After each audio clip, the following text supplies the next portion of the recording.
Hello, hello, hello. How's everyone doing today? Get the music going. Yeah, it's still on the desk. I know it's still on the desk. That's the first thing we're gonna do. How's everyone doing today? It's Saturday. It's Saturday night. I feel all right. I'm about to blow my back out because we got to move this. But yeah. So today, it's gonna be a bunch of random stuff. I've got like 3 or 4 things that each part isn't enough to get their own stream. So we're just gonna go through the list, and wherever we end up, we end up. Yeah. Hey Andrew, welcome back. So the first things first, I've been doing prints on this. I have a buddy who does like car restoration stuff, and he's like, hey, can you print me a grill? And I'm like, I can print you a grill. And then I made a short of the support for this. Now, if you watch the short, there was a little bit of movie magic. Just a little bit of movie magic. Because this came off the machine and I went like that and all the support came out.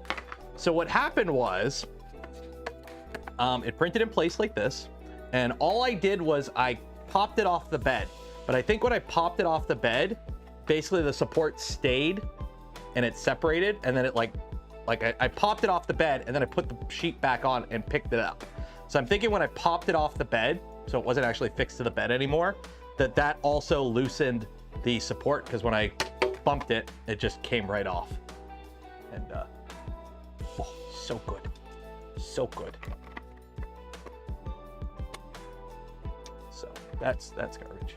And then I also, and a bunch of other random stuff. So yeah, so speaking of movie magic, you want to see what's behind the scenes? There's the back of the printer. There ain't much to it. There ain't much to it. It's a Manta M8P with a CM4 with a little breakout board under here for the clear pass servos. We have a power distribution board that's custom, a solid state relay. This little box has a power inlet and an Ethernet. And this is a power supply, and it's 750 watts. So I'm assuming the bed isn't mains. I'm assuming it's a 24 volt bed. It heats up quick. That's 750 watt power supply. That's it. This is the whole back of the printer. There ain't much to it. It's really well done, but there ain't much to it. So yeah, so today we're going to panel this back up. I'm gonna put the side panels back on, put the top hat back on, and then we're gonna pick it up and we're gonna put it, I've already moved the laser, so I've got room back here for it.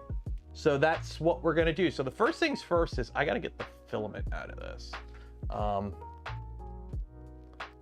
So that just comes off, and I'm gonna do the thing. You know how the proper way to unload filament, you power on the machine, you tell it to unload the filament, you pull the filament all the way out, and then you power off the machine, and that's the proper way to do it. Or I just do that and we cut it. we do a little cut, and we put that back in there, and off we go. There we go. Lift with your knees. Yeah. No, you don't want to lift with your knees. You want to lift with your back in a swift jerking motion. Because if you lift with your knees, like your back is your strongest muscle, right? So if by lifting swiftly and by jerking at the same time, you turn the vertical motion into transitional motion, which is more efficient. Also, you surprise the muscle, and muscles are more performant when they're surprised. So let's put this all back on. They actually they went really good with this. I can't believe how well, it's too well done. It's like all too well done.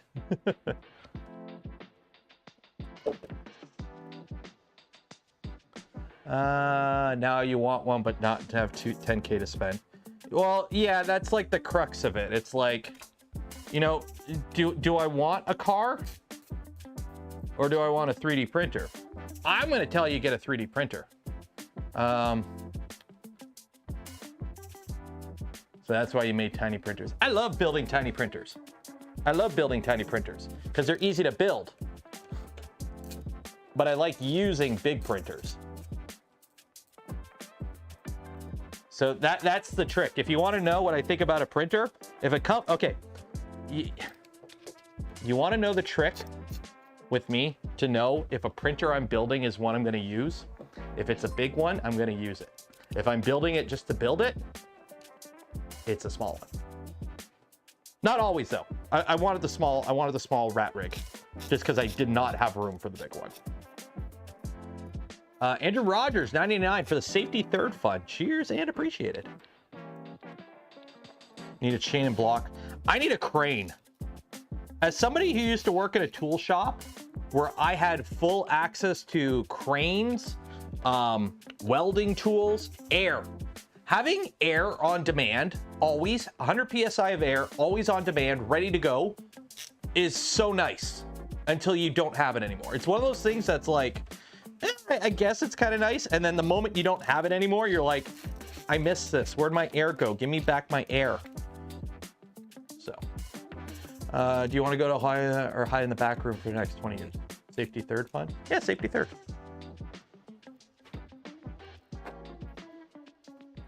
It's a saying. I can't remember what the saying means, but it's a saying. Also, for those wondering, follow up from yesterday's stream. So if you remember on yesterday's stream, we had some issues with the Wi-Fi. I couldn't get this connected to Wi-Fi, and we ended up having to use Ethernet. It had something to do with the way they installed Clipper on here, because I reached out to them and I talked to their service guy, and he's like, yeah, there was a few batches of printers where like the order of operations, where basically it was an error with Clipper screen. Basically, when they installed Clipper screen, they didn't grant it the rights to like overwrite stuff on the file, so it couldn't update the Wi-Fi info from Clipper screen itself. So I had several different options. They're like, you can try doing an update, because I did an update that didn't fix it. Like, you can uninstall and reinstall Clipper screen. Unfortunately, that didn't fix it either.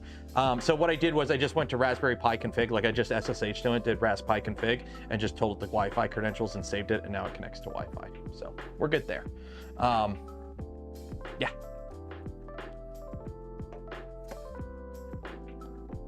So I'm assuming these panels are the same. One of them's the left panel, one of them's the right panel. I'm assuming it goes like this.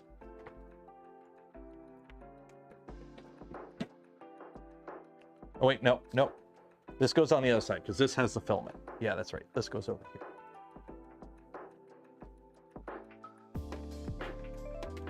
This one comes over here because that has the hole for the filament. Why put the panels on before you move it? Because once I move it, I won't be able to put the panels on because there's going to be this guy right next to it. And so imagine you're trying to put the screws on this panel with an FL Sun S1 right here.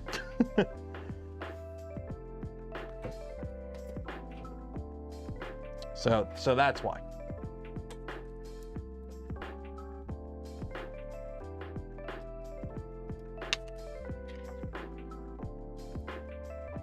Same with the top hat. I can't really put the top hat in FL Sun S1 versus Pantheon. They are completely different machines in completely different categories. It would be a disservice for me to try and compare the two. They are nowhere near the same type of machine. Simple as that. Well, I know it's extra weight. Oh, believe me, I know it's extra weight. I got to deal with it. But I have to, because there's no way I can put it.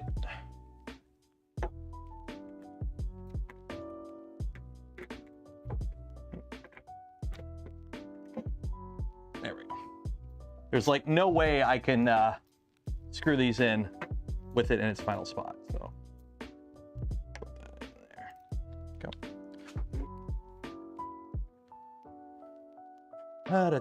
Oh, great. I moved the camera and now you don't see me. Whatever. So while I'm doing this, because this is super exciting, don't forget every stream we give away a spool of Polymaker filament. Link in the video description. Enter for your chance to win. While you're down there, don't forget to check out some of the links in the description. Affiliate links don't cost you anything extra. Go a long way in supporting the channel. So don't forget to check those out.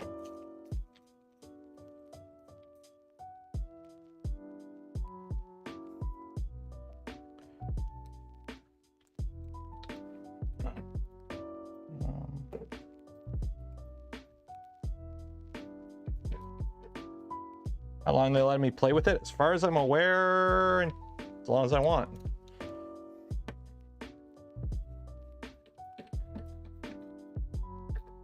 It looks so nice with the aluminum panels on it. Or actually, I think these are stainless. I'm pretty sure these are stainless. Do soft drinks taste differently? Well, we don't have soft drinks here. We have pop. And no, because it's pretty much the same. Although, if you're really thirsty, what you should do, get some gamer subs. Code Canuck Creator, save 10% off your order. Link in the video description.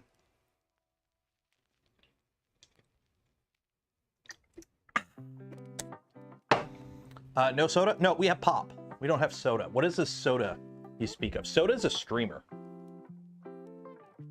I don't know what soda is. We have pop.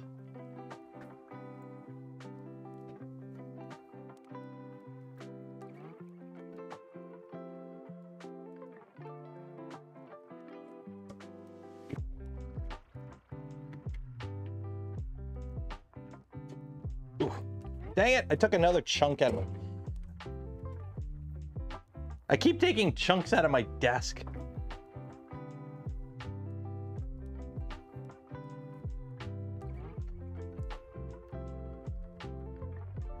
In the UK we have fizzy lifting drinks. Fizzy lifting drinks. At least our schools. Every time somebody brings up, at least in the UK, I'm like, well, at least our schools. If you know, you know. If you don't know, you don't know.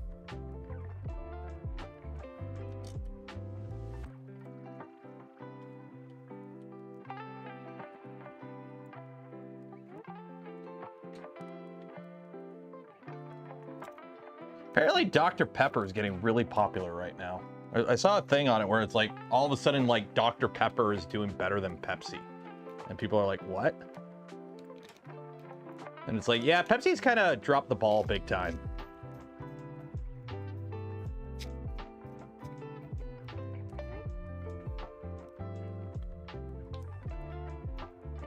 Oh, this looks so much better with the panels on. Look how clean this looks with the panels on it.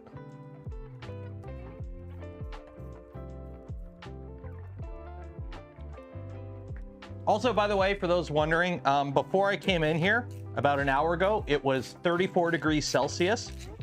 What I did was I opened the door to my house and put a fan and blew cold air from my house into the garage for about an hour. It dropped it down to 29 degrees Celsius. So just before I went live, I closed the door. And since then, we're at 31.4 degrees Celsius. So it's hot again in here.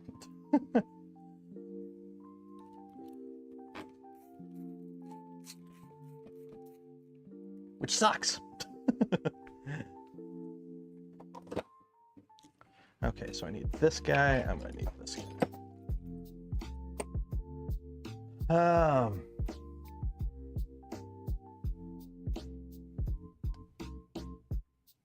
Open the door again. Yeah, but then you get all the noise from the house. And I'm kind of loud, and the wife's gonna be going to bed soon.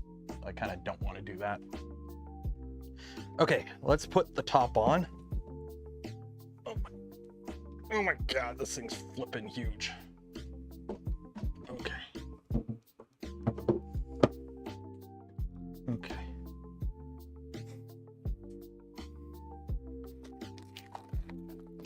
Just, you know, add several pounds to this thing.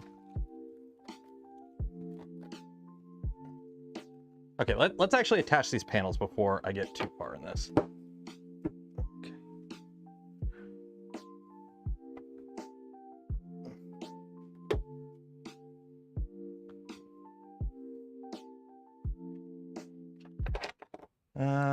The FL Sun looks small. Believe me, it's still big. The FL Sun is still big. Don't get me wrong.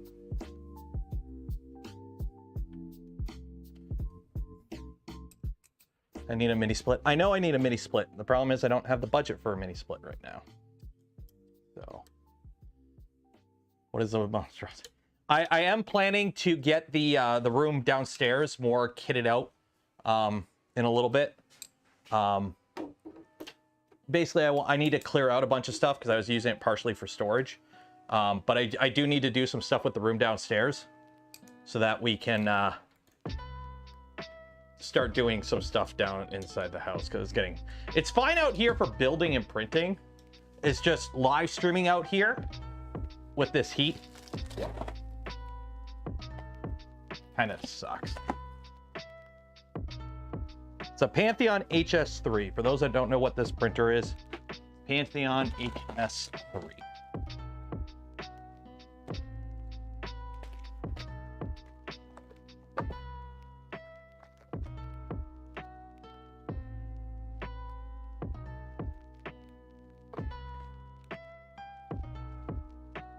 I love how these are actually like fused. Like these corners, they're actually like glued together, like fused together properly. They're not like how we have to kind of scuff it on like the switch wire with like a printed part in VHB. No, they actually have like properly fused panels and everything.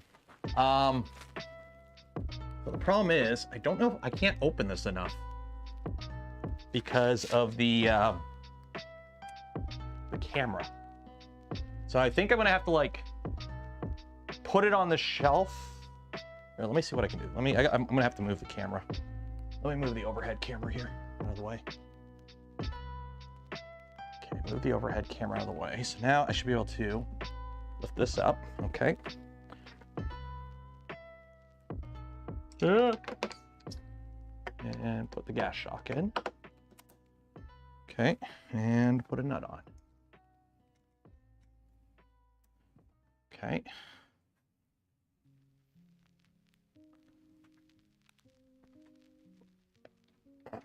It'd be a lot easier if there wasn't a camera in the way. That was loud.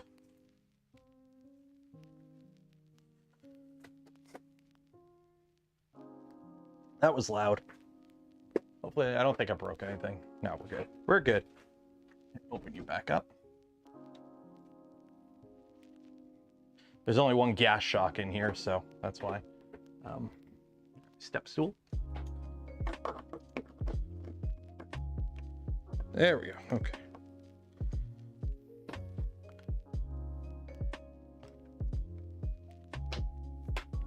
I've lost me nut.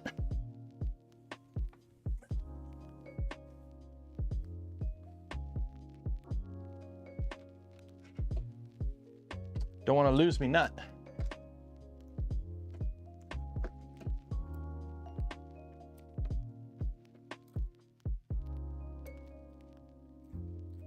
I gotta get in here with an adjustable.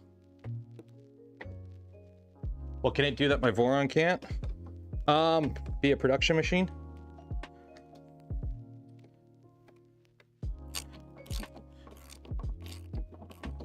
For the people in the audience that are like, oh, what can this do that, you know, this can't?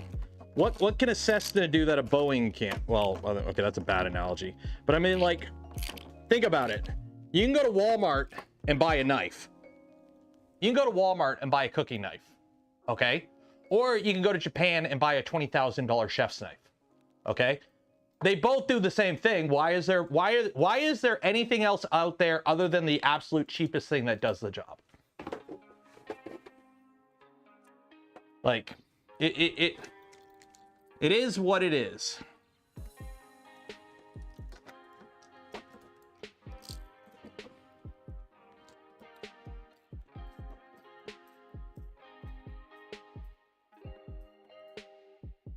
There we go. Okay, so that's that.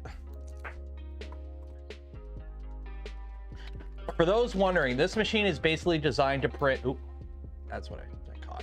This machine is basically designed to print CF PETG, CF nylons, and other, like, not completely professional materials like Ultim, but basically everything up to Ultim, and PEI and PEC and all that. It's basically to print everything in that up to that tier, all day, every day, consistently, reliably. Like, this right here is a little belt cover that a friend in the mold industry reached out and like, hey, is there any chance you can, can you show me how this prints? I'm like, cool. They're like, cool. Just so you know, we might need 400 of those in a week. That's where this kind of machine comes in. That's where like this machine type of machine makes sense. This is not a machine for you to print a random meme print every couple of months. This is why I like pneumatic shocks. Okay. Yo, dog, it's got hydraulics.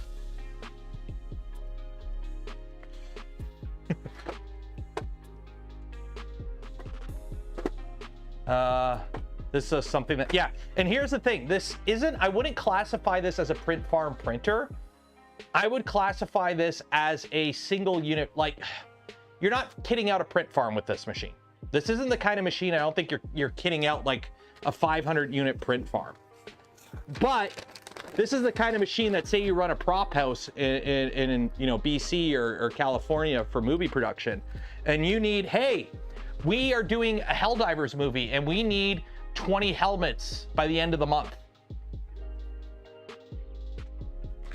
Like that's where like this kind of machine, where it's like, it not super high volume, but enough volume that you need a machine that can do it fast and reliably, consistently. That's where like this machine kind of makes the most sense, in my opinion. And from my understanding, a lot of prop houses are using it. A lot of low volume production places are using it. That's kind of its bread and butter. It's not meant to be racks and racks and racks of this for your Etsy print farm printing, you know, dinglings to sell on Facebook Marketplace. It's, you know, I run a prop house and I'm doing a lot of custom stuff that needs to be printed really good and really fast, but I don't need like 50 machines. Here, like,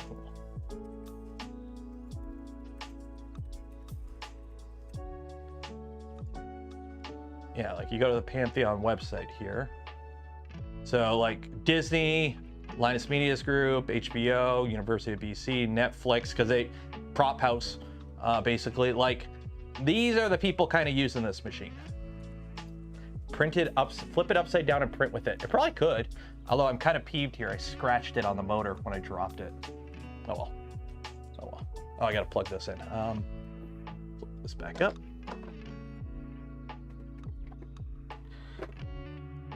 By the way, I'm totally not delaying picking this back up and putting it on the shelf. I'm totally not.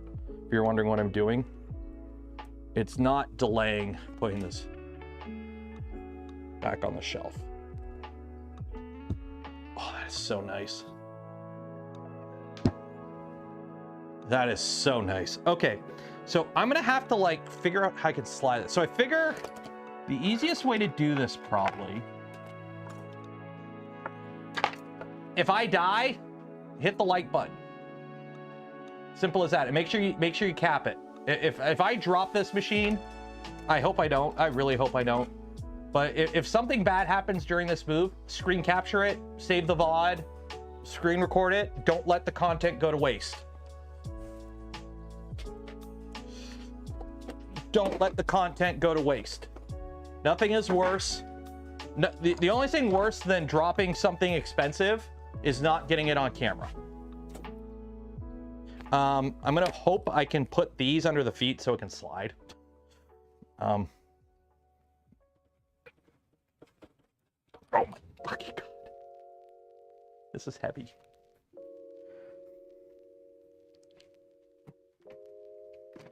Crowbar.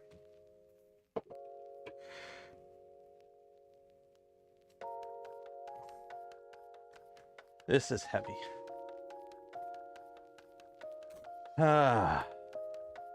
Should get some help. Okay, who is nearby can help?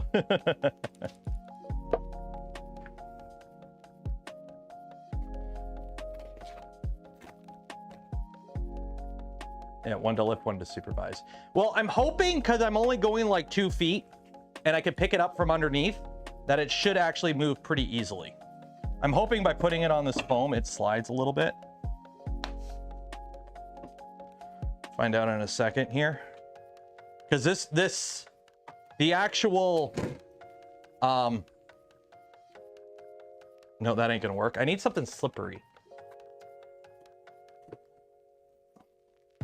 I need something actually slippery. What is slippery that I could put under this?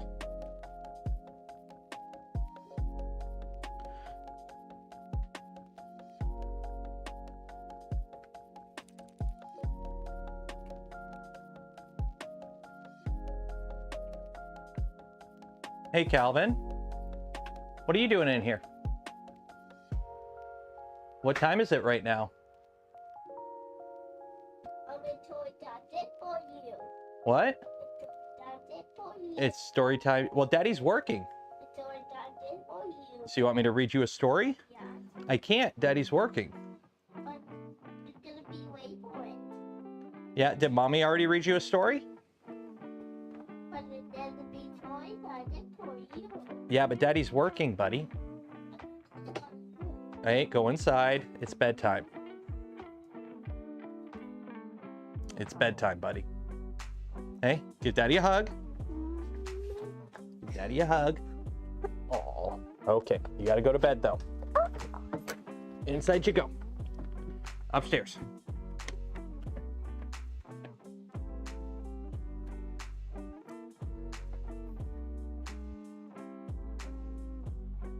No, Calvin. Bedtime. Run, bud.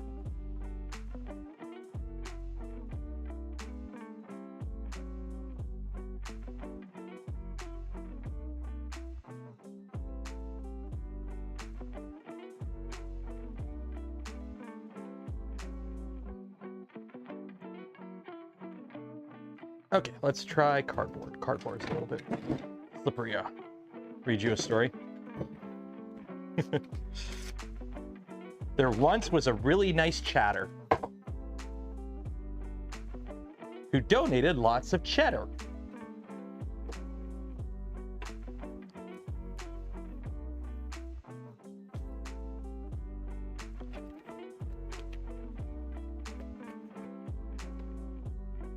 Next member stream is story time.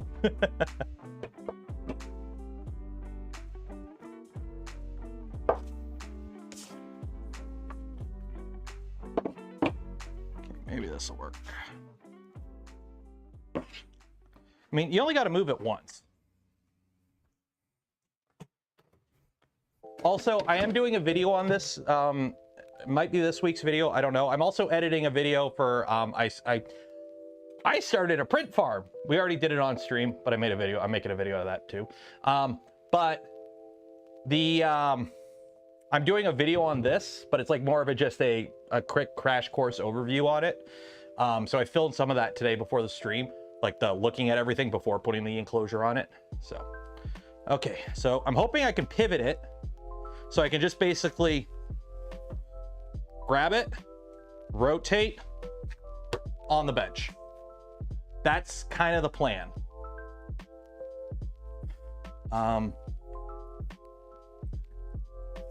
Oh God, this ain't gonna work.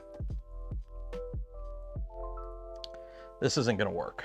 How am I gonna do this? How am I gonna do this? All the weight's in the back, so I have to grab it from the back. And it doesn't help. I have a giant HEPA filter in my face here. Which it is actually nice because you take the foam out, like the HEPA foam actually comes out. It's actually really nice. I have a little click on it. Okay. Okay. The bench moves. It does move. It's on wheels. The problem is the floor is a mess. Move the toolbox. Well, yeah. Okay. Let's do this way. Oh my God, there's so much stuff on the floor. The problem is the wheels are on this side. The problem is the side the wheels are on. So, and I think they're locked. Are they locked? Yeah, so I have to unlock the wheels. Wheels unlocked.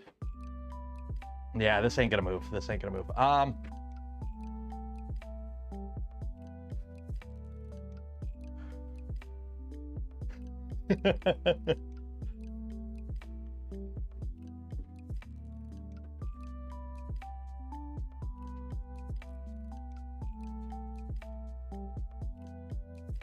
Pantheon people, how do you move it in your shop? Wifey, she's putting the little guy to bed. That's the problem. See, getting it up here was easier because I just grabbed it by here, but I got the panels on. Like, the problem is it's really wide. I can barely lift it. I can barely lift it. How are we gonna do this? Okay, let's see. Move you over here, unplug you. So just so you're aware, I've got no control of stream. I've got no control of stream. We are in the dark with stream because I've got nothing plugged in. I've got my monitors unplugged, everything's unplugged. Cables. I have to move all this because this is all tied to the computer and I don't want to take the computer out. I want to move all this. Okay. Desk is independent. Desk is independent. Can we move it? We can. The problem is these are the turning wheels and I've got 2 feet that way. So I have to like Austin Powers this shit because also, shoot, what's the height? What's the height? What do we got for height? 42 inches. 42 inches. Oh, this might work. Okay. This might work. This might work. So this might work. This might work. Okay, let's move this over here. Move you over here. This might work. This might actually work until I catch everything. So the problem is anyone who's moved a forklift, a pump cart, you know the little pump carts? You got your little pump cart, you're moving 50,000 pounds of shit on it. What stops you?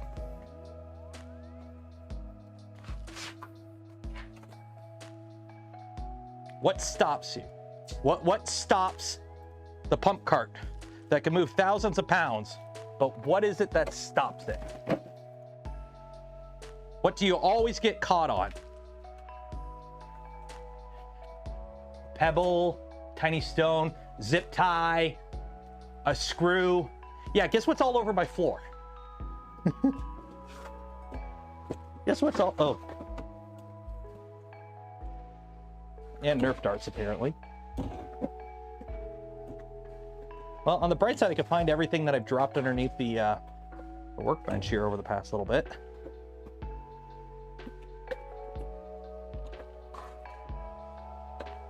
That's disgusting.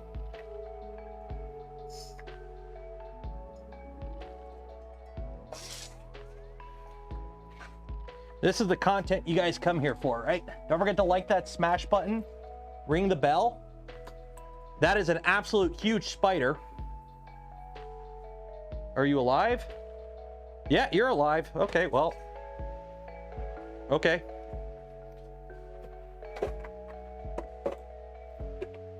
Yeah, I think we're okay now. That spider was huge, and now I don't know where he went. Awesome possum. Awesome possum.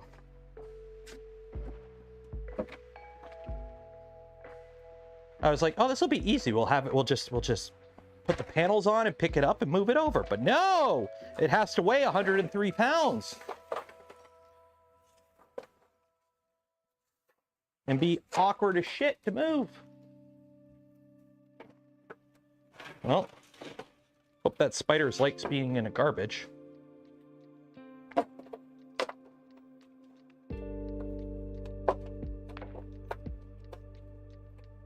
Ooh, free Allen key.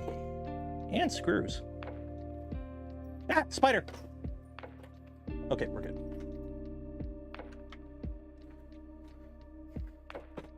There we go.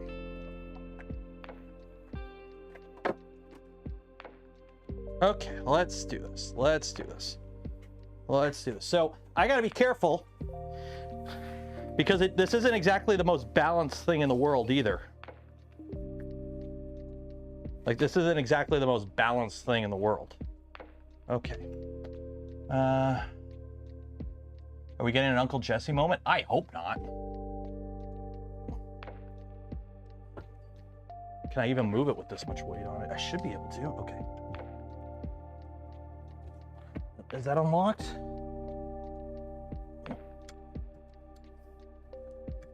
That's unlocked. Is the other wheel locked? The problem is all the weight's on one side, not the other side. Oh, this is awkward. Oh, that's why the other wheel's locked. Unlock. There we go. Okay.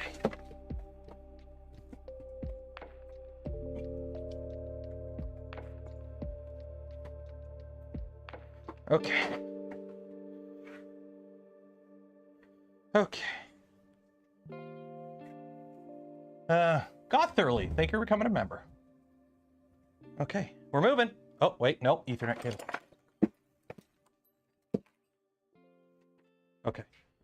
What's the Canadian equivalent of 911? 911. We still got the same thing. Okay. So the problem is, how do I...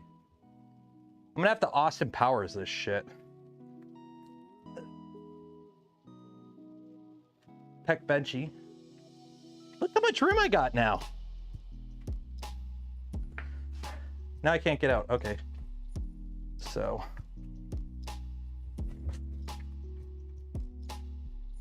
I really don't like doing this.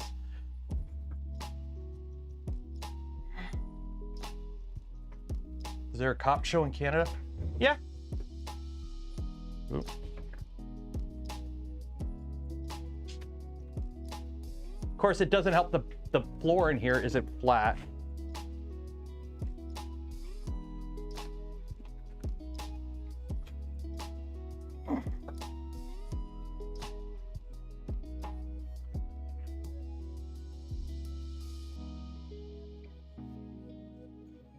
I don't want to put a bench into a printer.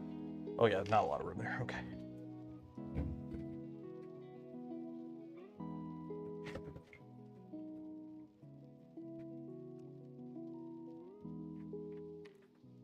By the way, I do have whiskey for after this. I do have a wee bit of the motivational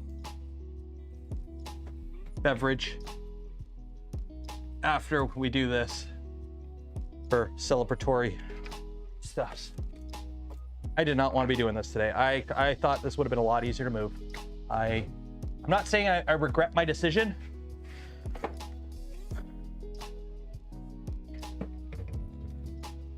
But I regret my decision. But we're committed. We're committed.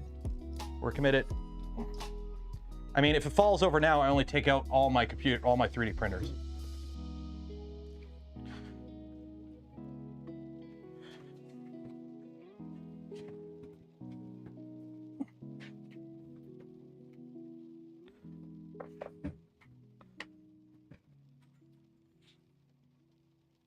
Oops, dropped the big expensive printer whiskey. Yeah, just in case. Okay, almost there though.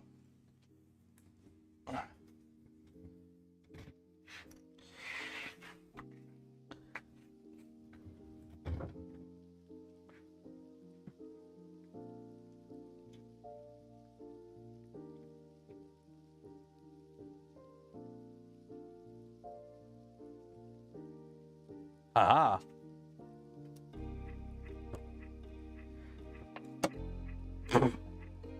Okay, so let's lock these tires now. Lock that guy.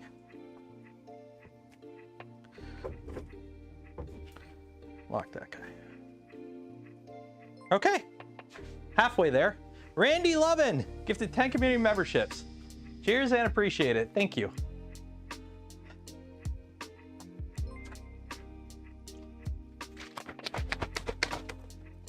Coconut Creator. I wore my, I wish this shirt was a little bit more breezy.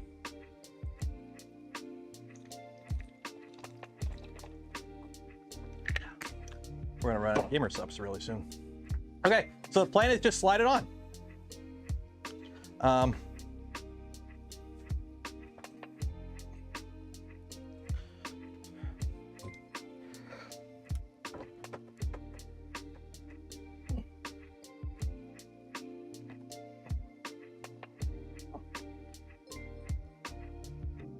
Pivot, pivot.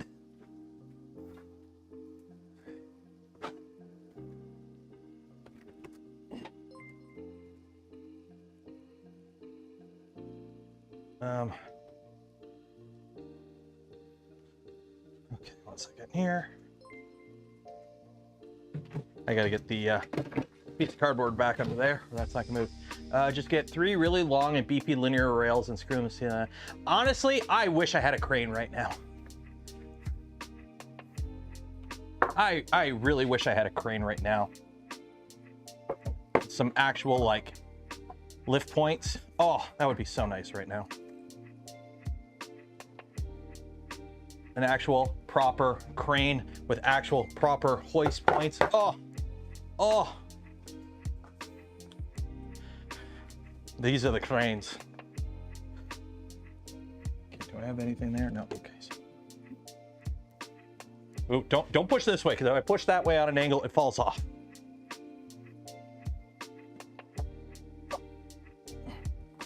Yell at me if I start sliding off.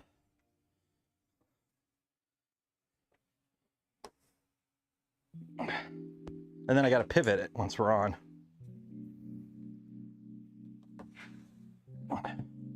The only thing I don't like, remember, this is bolted to the desk. This is bigger than the desk. I don't have full support under here.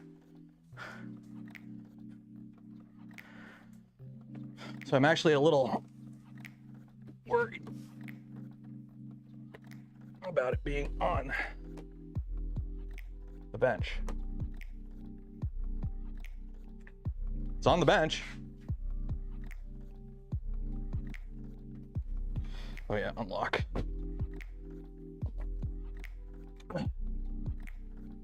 Good.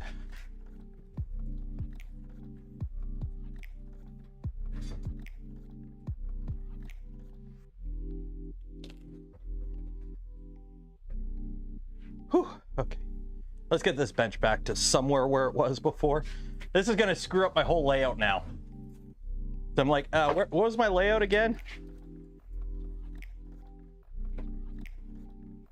It was like roughly about here-ish. And then right about there, I think. Because if I put this down, oh, I'm way off, whatever. Good enough. Good enough. Whew, okay. So now I gotta rotate this.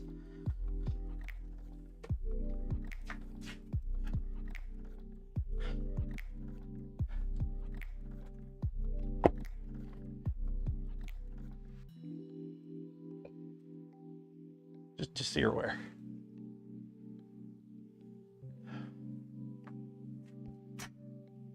Okay.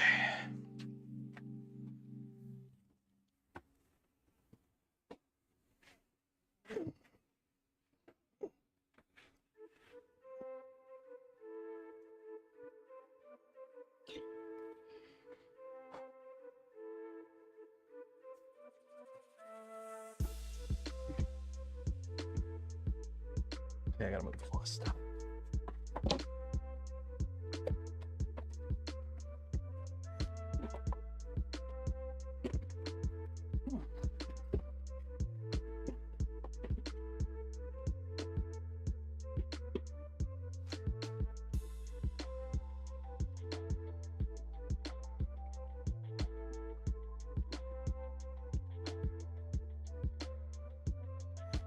Okay, I've got plenty of room.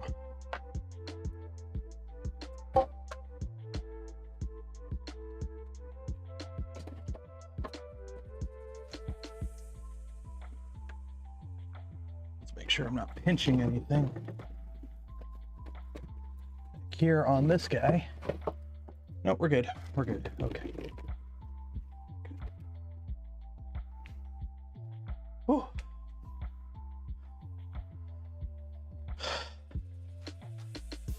Well, I've already shifted the FL Sun over.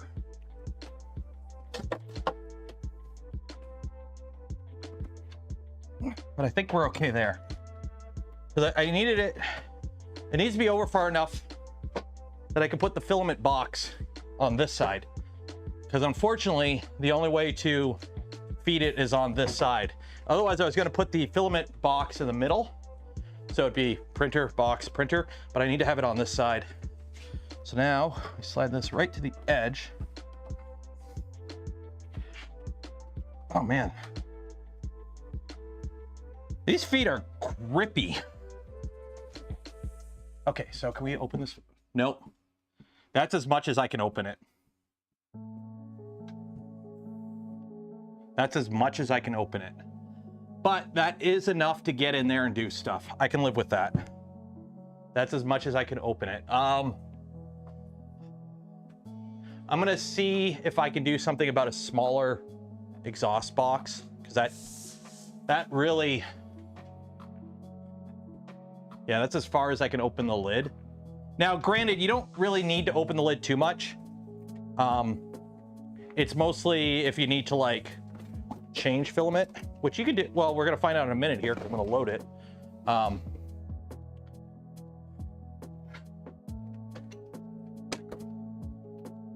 My back kind of hurts. Why does my back hurt? Why does my back hurt? Who was that gifted 10?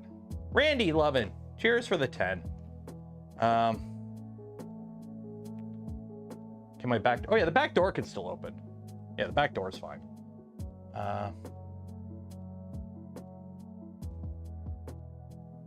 Will it take a tube? It doesn't need a tube. It's got a 100-watt heater in it already. This, like, yeah, like when you're using the printer, you're using it like this. Okay, I need to plug this in now. Where's the chonky power cable? Where's the chonky power cable? There's the chonky power cable. So, let's give this some juice.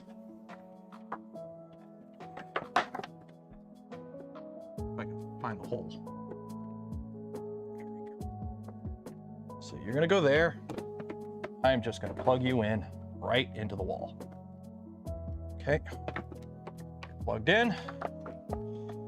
Cable managed, enough. Turn you on.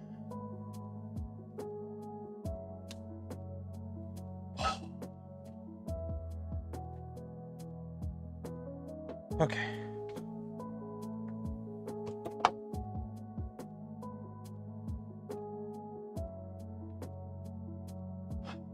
Where's the box of filament?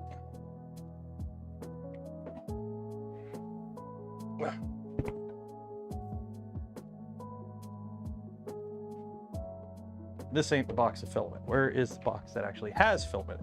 Here it is.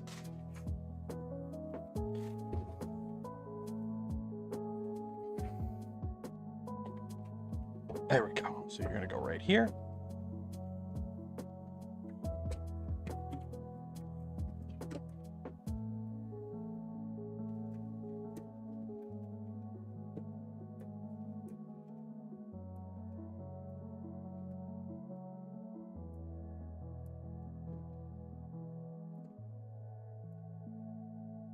Okay, so let's load this up. So to make this loaded, let's connect to it. Printers. Where are you? There you go. So we are connected. We're on the network. Home all. Okay. Extruder. I'm going to heat that up to 2. Oh. Would help if I actually plugged in my keyboard. Because I unplugged my keyboard. So plugging the keyboard back in might be helpful. There we go. Okay. Heat that up to 270. Okay. So we're going to go with G1X 150 Y0.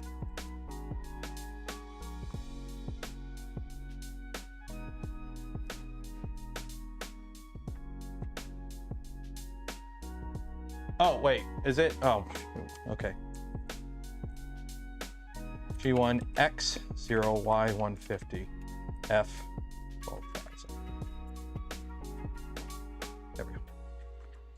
Oh, wait, other way around. Okay. X300. Move to the front. There we go. Okay, it's in the front. There we go. It's the machine's kinematics are backwards. Oh, and let's drop that bed. Drop bed 150. Look how nice that looks in the background. Oh my God, that looks so good. So now to load filament. Oh yeah, I can easily load filament because you have to like take this out to feed the filament in, but I've got to eject the filament that's already in there. So let's, okay. 100, retract.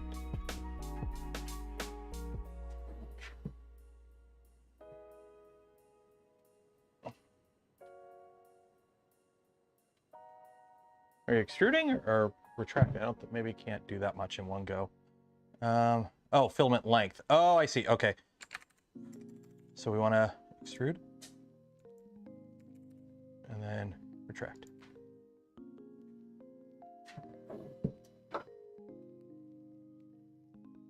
Wait, are we extruding or retracting? What's going on? What's going on?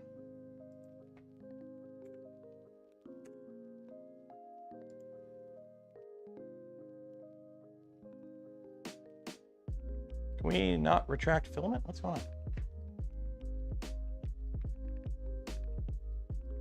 Oh, it's because it's already retracted out. That's why. I'm like, why is it not pulling out? And it's like, oh, because it's already, it's just going, and I'm like, oh, okay.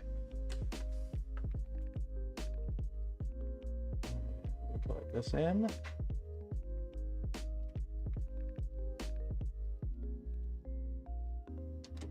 Let's snap in. And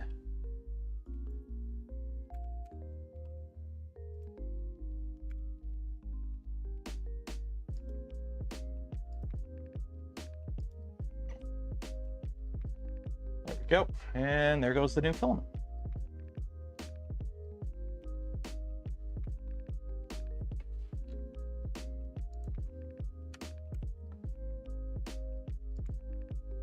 Extrude. There we go. And we are good.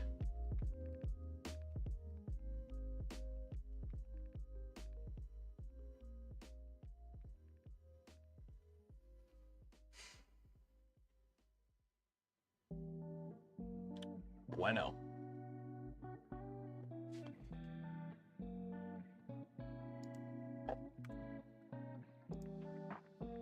Cool. There we go.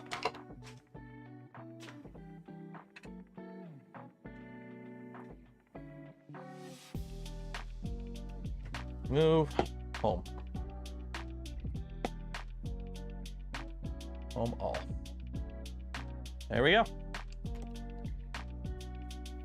Okay. Yeah, it looks really nice. Like,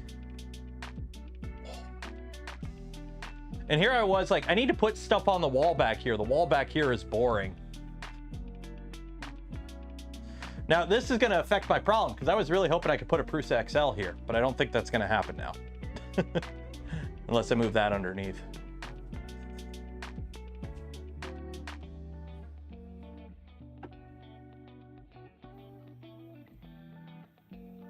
Oh, it's so nice.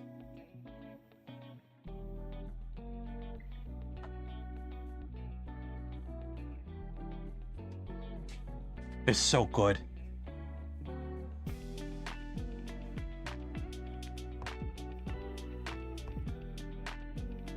So nice. Where'd I put my spatula? Okay.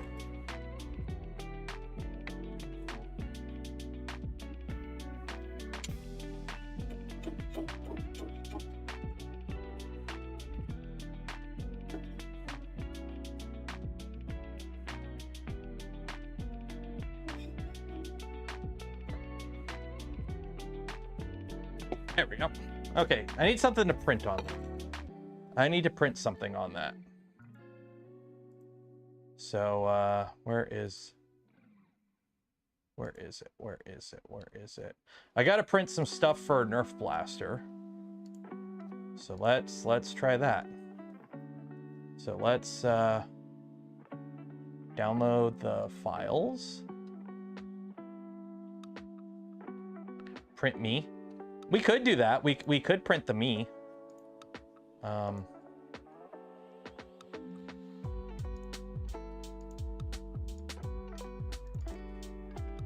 Like we do have the me model. 3D. We could see how it prints me.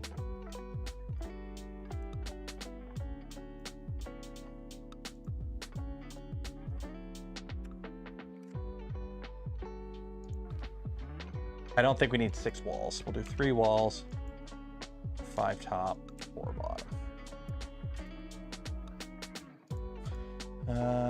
There's me. Select.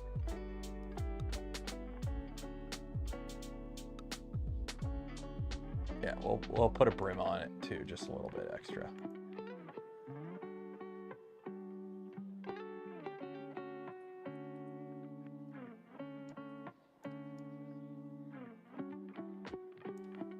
Export, save.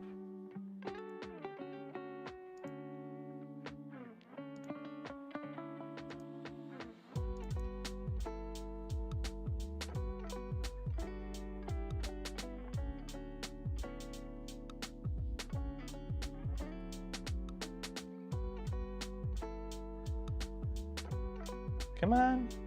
It always hangs on the last little bit. It's like, come on. Come on. Hey, no, come on. Come on. If you're wondering, it's like sitting at 100%. It's like, come on. There we go. Okay. Print me. Print. There we go. Cool. Okay. That's done. Next. Pantheon. Or not the Pantheon.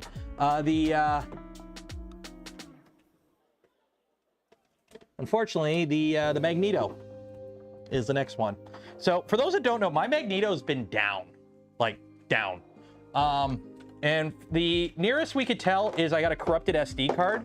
So I need to reflash it with a good image. So take that panel off. So this is the sus SD card, and I believe I have random SD cards here. Let's go with the SanDisk, or no, I don't know, Kingston 16 gig micro. Let's go with that. Let's go with that. Why? Oh, what I have. Okay, get all my cables back over here. Unplug view.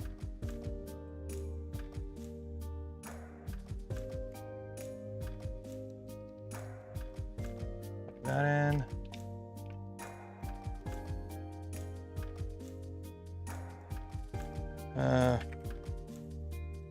Poly Magneto. It is getting hot in here. It is getting hot in here. Yeah.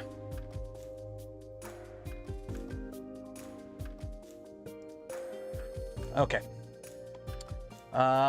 Orca slicer, TF card, mirror, and tools. Here we go. Okay. So Clipper firmware installation guide. Okay, so we're gonna need that. So we're gonna need Win32 disk imager. I think I already have this. And there. Okay, so make sure the printer's off. Take out the card. Flash to the TF card. Okay, so where is download Clipper firmware? There we go. Bikini shirt. I mean, I've got my tie-dye shirt. Tie-dye needs to come back. I'm realizing like tie-dye colored shirts are cool. We need more shirts with color on them. I have so many shirts that's just a black shirt with a logo on it.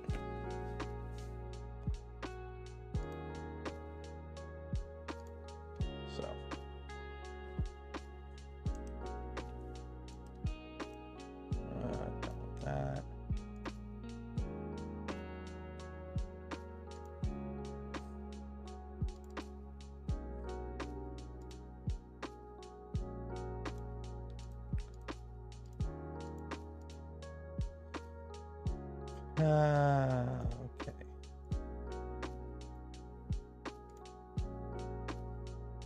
And then what's this other one? Format SD card. Okay. So let's do this. So, wrong button. There we go. Okay. So we need this PC format. Oop. Format that. It's a quick format. Yep.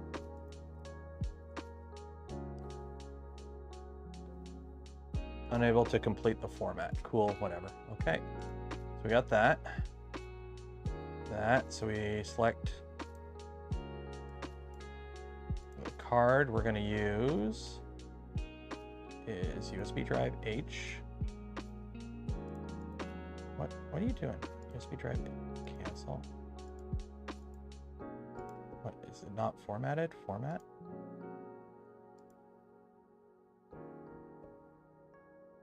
What's going on here?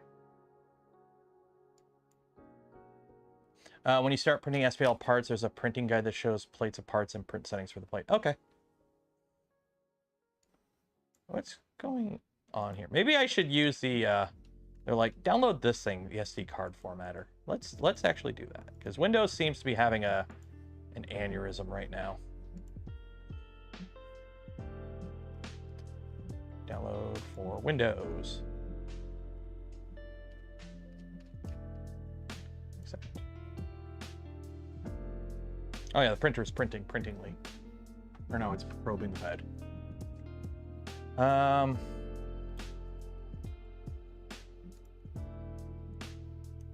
extract that. Rufus time. I mean, I got the SD. I've used this program before, so it's not completely sketchy. Magneto's 400 off right now. Well, there you go. It's a nice machine. I just haven't used. I haven't printed much in the past little bit. I just haven't been printing, just between all the trips and everything. So. Okay, so let's quick. Okay, so let's try this again. So that. Okay, so quick format H format. Yes. Maybe this is a bad SD card. Maybe I shouldn't be using this SD card.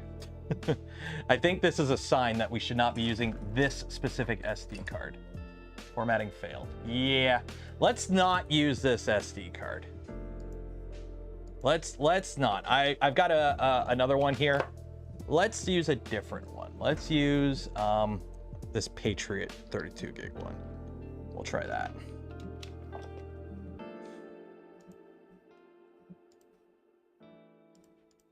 Okay. Quick format, overwrite format, boot label, delete the label. Format, yes. Format disk. Close. Okay, so that's Windows can't format. It's already formatted. There we go. Or is it formatting? Oh, it's formatting right now. Is it formatting? Why is this taking so long to format an SD card? I need to buy SD cards. I am out of SD cards. I need to buy more SD cards. Oh. Starting to do something.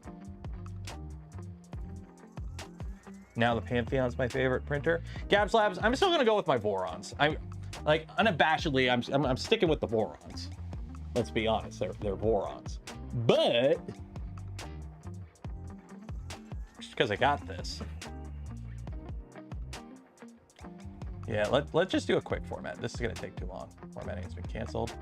Okay, cool. Quick format. There we go. There we go. Format successful. Okay, cool. So that's that. So now, cancel. Cancel.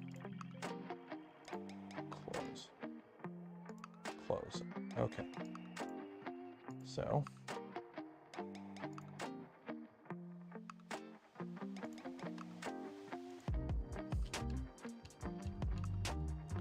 So flash the SD card. So one, select the mirror file downloaded above.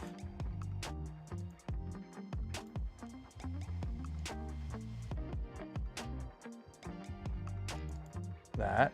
That's to H. Device is that. And then right.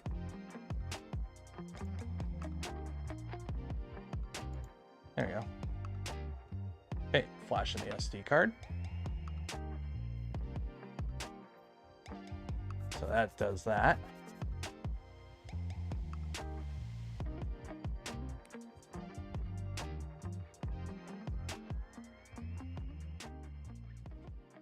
Holla at your sponsors. They gave you, none of them are sponsors. Nothing you see in here is from a company that's sponsoring anything. Just because a company has provided a product to me for testing and evaluation purposes does not entitle them to anything from me. I say stuff of my own free will. If you think, you know, I have to promote something just because they gave me something, that's not good business for me on my end, and it's not how I like to run things.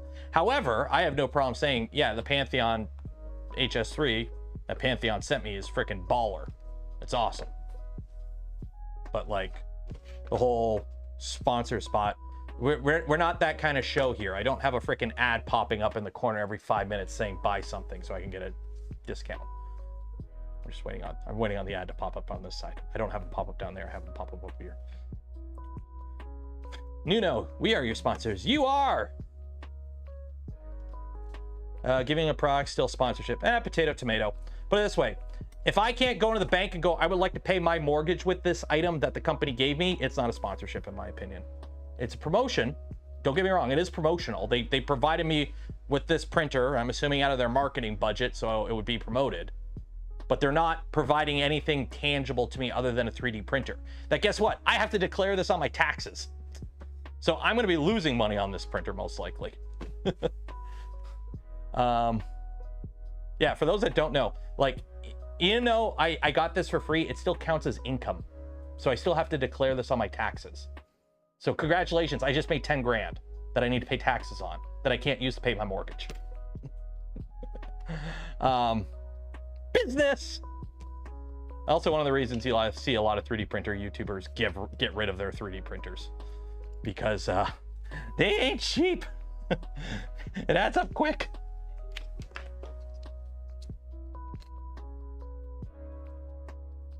It's a tax write-off. Not everything is a tax write-off. Okay, so now I gotta plug this in, boot it up.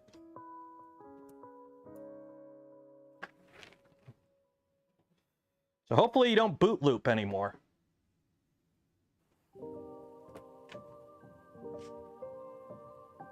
We'll find out in a minute. If it's still boot looping, then we have bigger problems. I might have to get a new... Somebody else had the same issue I had, and they're like, yeah, I just reflashed it with a new... I just, like, put a new SD card in it. Like, I formatted it and reinstalled it with a new SD card, and it worked fine. I'm like, okay, hopefully that works.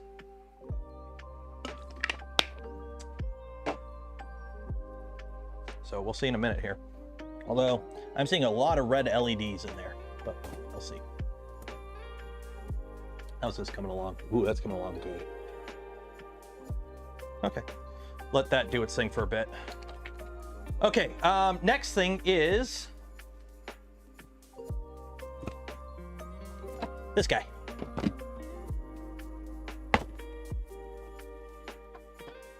Okay, so the next thing on the docket today is the Positron. Because I've got replacement heater and tool head board came in for it. So that's what we're going to be doing next, is putting that in. Because for those that don't remember, we had some issues with this the last time we played with it, and we've kind of determined it is related to hardware. That is not booting up. That's not a good sign.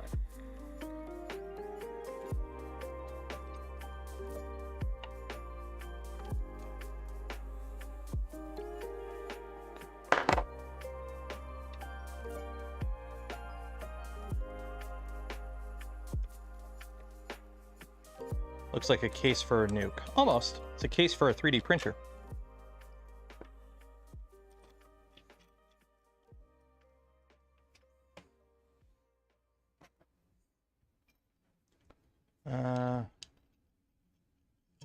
You flashed a compressed image, you have to extract it first. Did I? Oh, maybe that's why. 1 second here. Let's, maybe that's why. Plug that.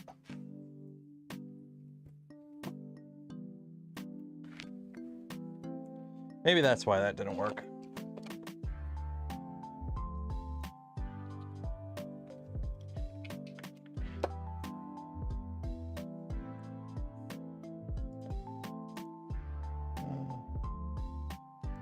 No, it's not a compressed image. It's right here, Magneto X main. This is what you install.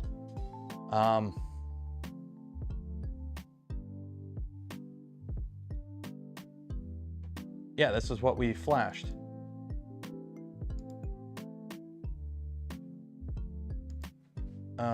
What's the other imager? Balana. Let's try Balana Etcher. Flash from file. Select target. Cancel. Nope, don't use that one. Okay, let's flash this SD card again. SD card. Card formatter.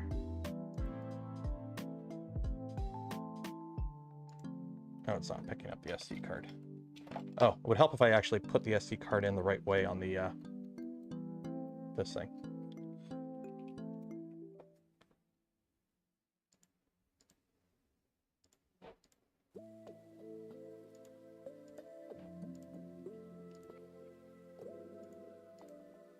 Where's my SD card? SD card, come on.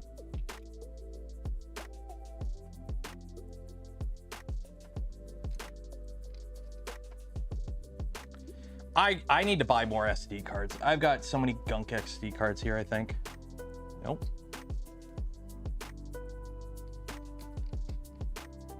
What about you? Are you reading now? Nope. Come on.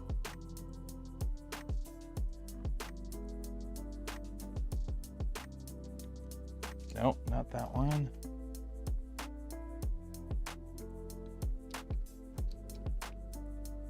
This SD card reader's fried.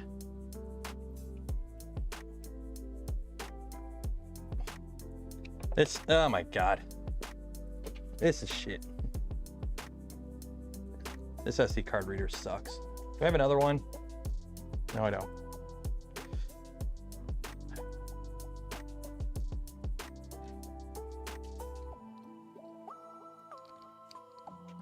Do I not have another SD card reader over here? I thought I did. No.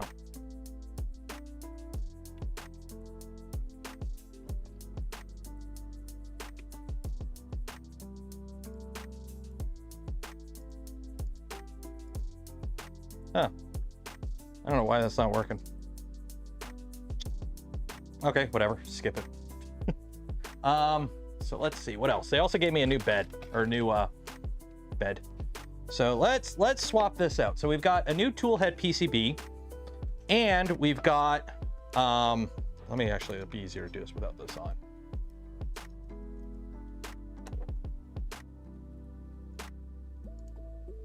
Oh, wait. Oh, now are you working? There we go. Flash. There we go. Now it's reading. Okay, so now it's flashing. So. Okay. So let's open this up. Where is my... Nope, not you. Where is my little screwdrivers that fit in this guy? This guy. So for those that don't remember, we had some issues with this the last time we when we did the build on it, where we were having issues where it wasn't connecting. Basically, the SD card or the toolhead board wasn't being detected properly. So we're hoping here that swapping out the controller board here will give us, it'll work. So.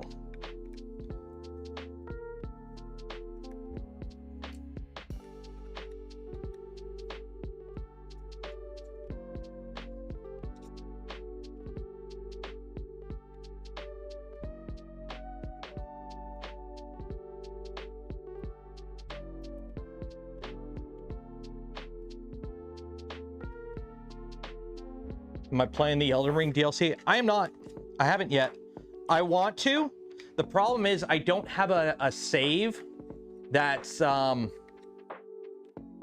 like, I beat the game and then I started a new game plus and I didn't get too far. So to play the DLC, I pretty much have to beat the game again. I haven't gone around to that. At some point I will, just not today.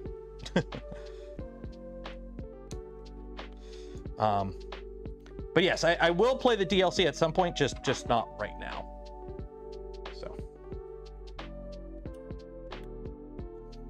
So you may not see a 32 gig. It's flashing right now. Cloud saves. Yeah, I can back it. Also, the other problem is I haven't played the game in so long. I don't want to just jump back into it with my like end game character and jump right into the DLC. Let's be honest, that probably wouldn't go too well. So the plan is basically at some point I'm just gonna beat the game again and then I'll play the DLC. But not today.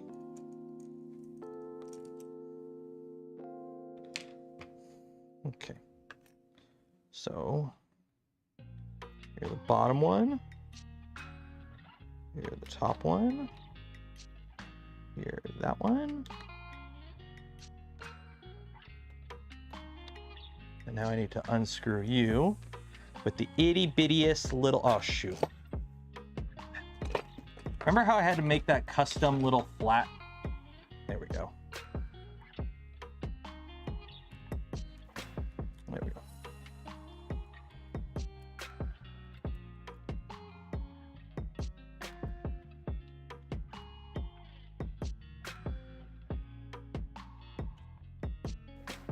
And now I need a little socket to get this out.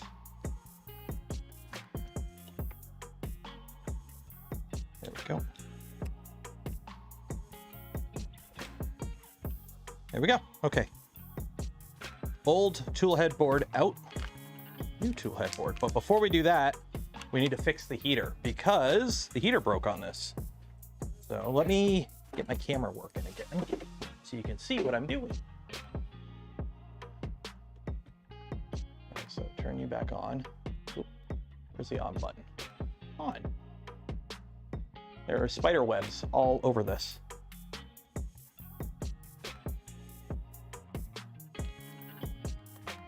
That's not good, but whatever. Saying a link to Steve's image, they should work flaw. Okay, cool. Overhead camera, there we go, okay. But yeah, for those wondering, I am doing like a collab with Steve with the build series on this. It's just, we both got to the end and then we had some technical issues. So it's basically, I'm fixing the machine, then we'll get back to it. So once the machine I know is working, we'll just basically go back to what we were doing. Because he's got to do the same thing I'm doing, where he's got to swap out a heater.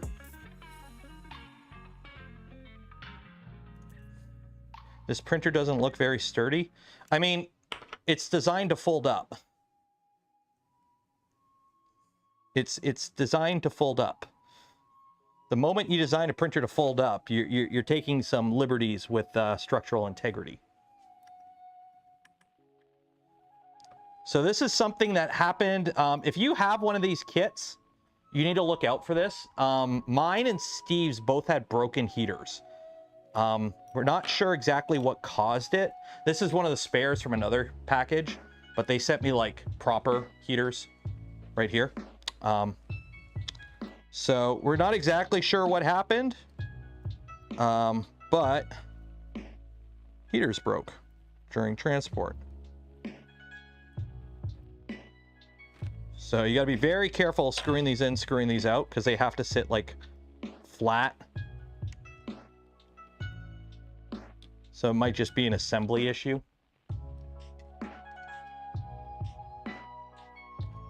Okay.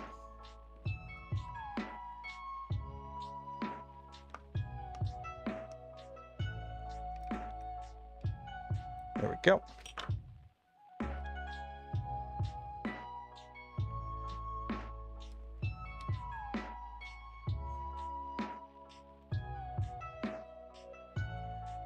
And this is the only sock I've ever seen that actually has a screw on it.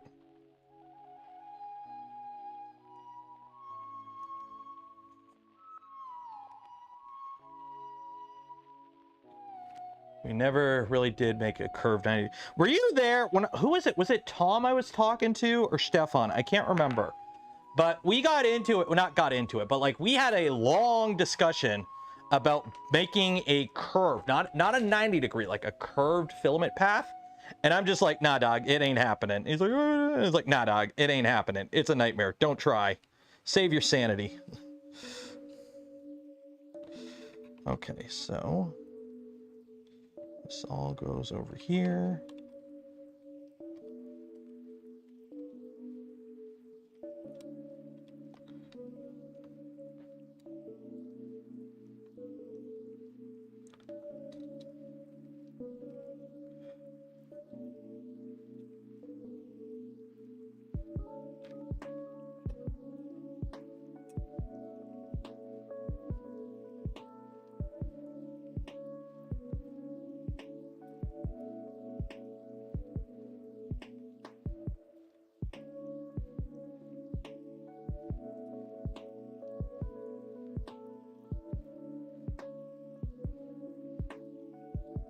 LDO's making the heat block now. Well, LDO has a little bit more tooling capacity to leverage on the issue. We were talking about like ways you could DIY it at home.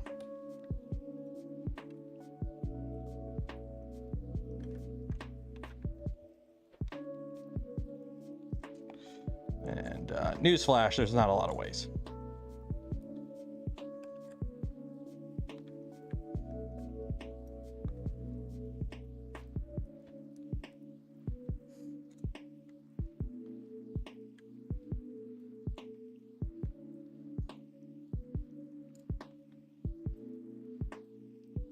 It is hot in here, back up to almost 30 degrees, 33 degrees Celsius.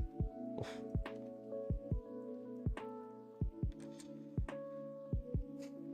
EDM would work. The problem is the finish you get from EDM isn't actually that great. An EDM finish is not a good surface finish.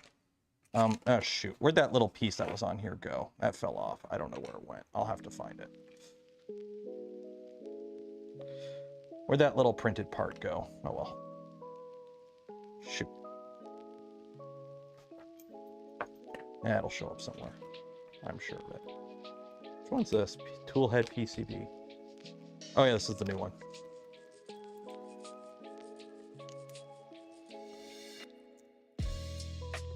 Turn on the laser exhaust. The laser's not hooked up right now. The laser is on the other side of the wall.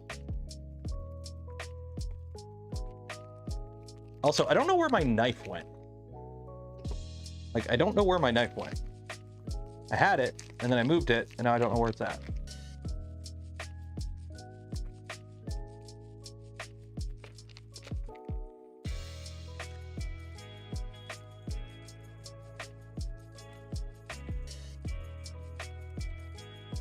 There we go. So, new PCB. How's this coming along? Good.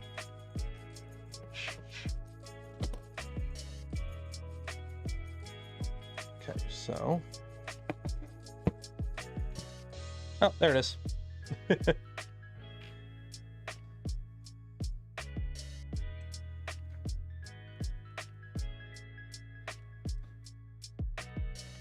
Okay, so. If I remember correctly, we have a few different ways I gotta run. I gotta run this under there, that under there, and that under there.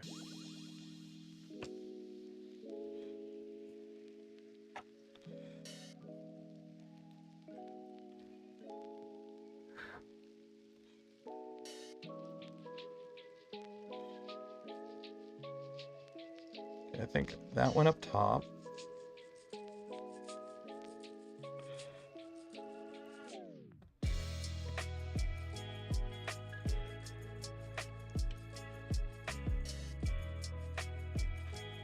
I really don't like running these wires like this.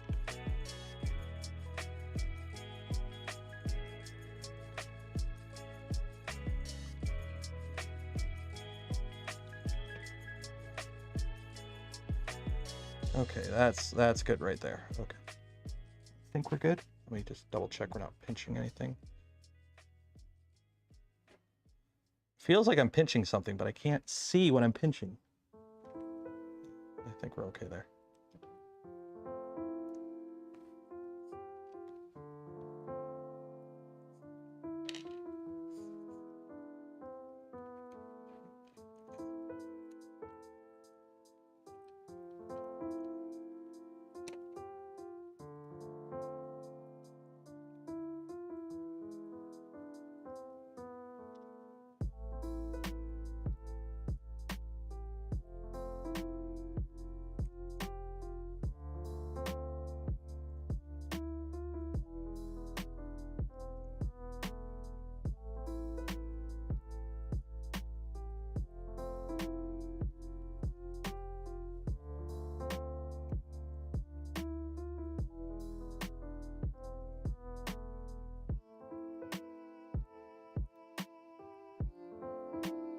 There we go.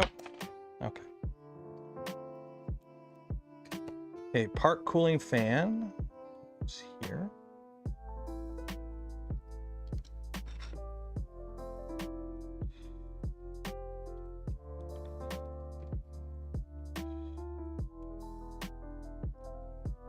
You're gonna come up here.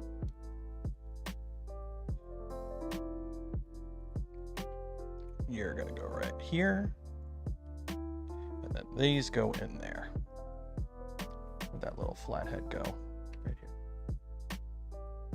here. Any advantage of printing upside down? Not really. You're not going to see much of it. It's more of a functional reason. The reason is when you're building a machine that needs to fold up, it's nice to have all the components that are the most critical for accuracy be part of an assembly that doesn't move. In this case, the base.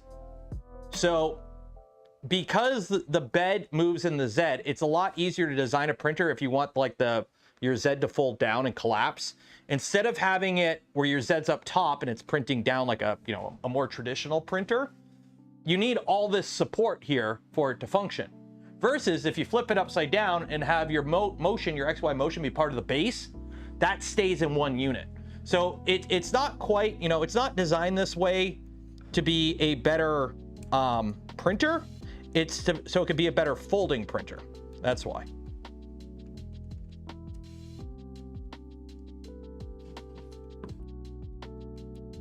So it's a functional reason. Now if I can just get these stupid cables and their stupid holes.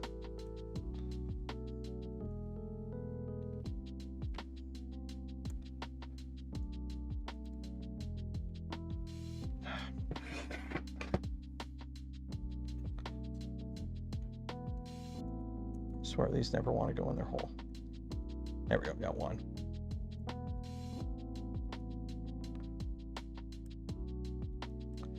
Okay, one.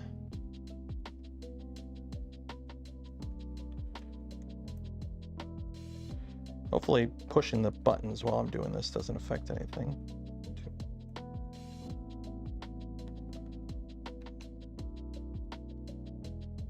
Okay, so that's that. Put you like that.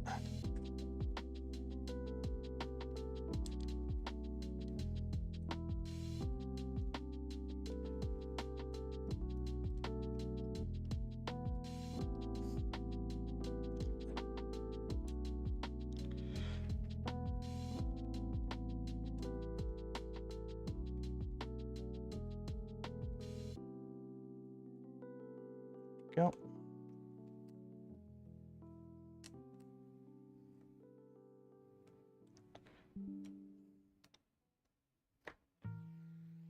There we go.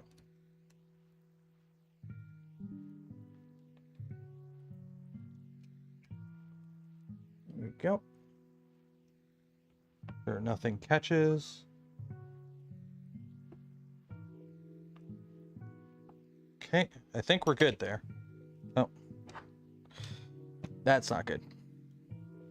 You gotta be down there. There we go. There we go. Okay.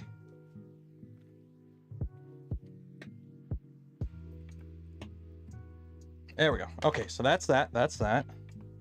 You go in here.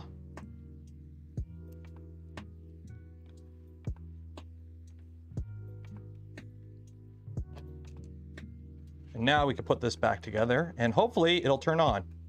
Hopefully. Oop.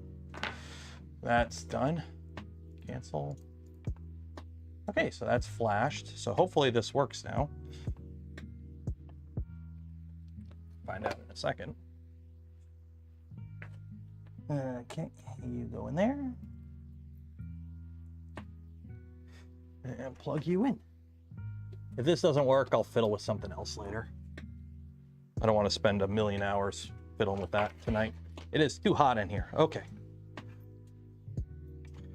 So that plugs in here. Oh, okay, it's actually booting up properly now, or appears to be. So you plug in here. Okay, we got our new bed.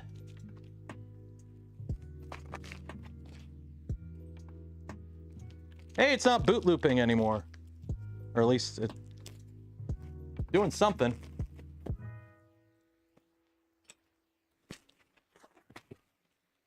Oh, there we go. So no, it's not the PEI bed.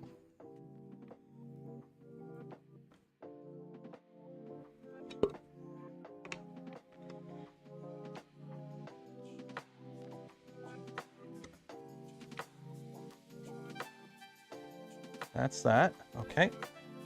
Where did I put my wire? I think I put it over. Okay.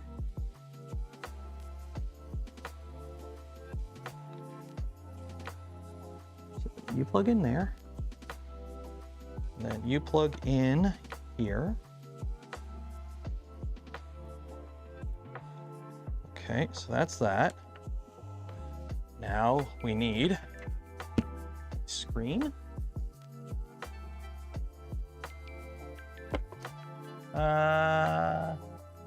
Power supply. And the USB.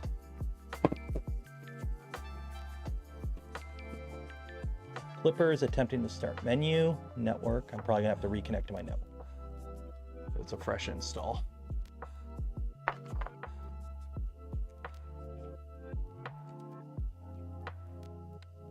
Goes there. That goes there. This goes there. Now I need a power cable.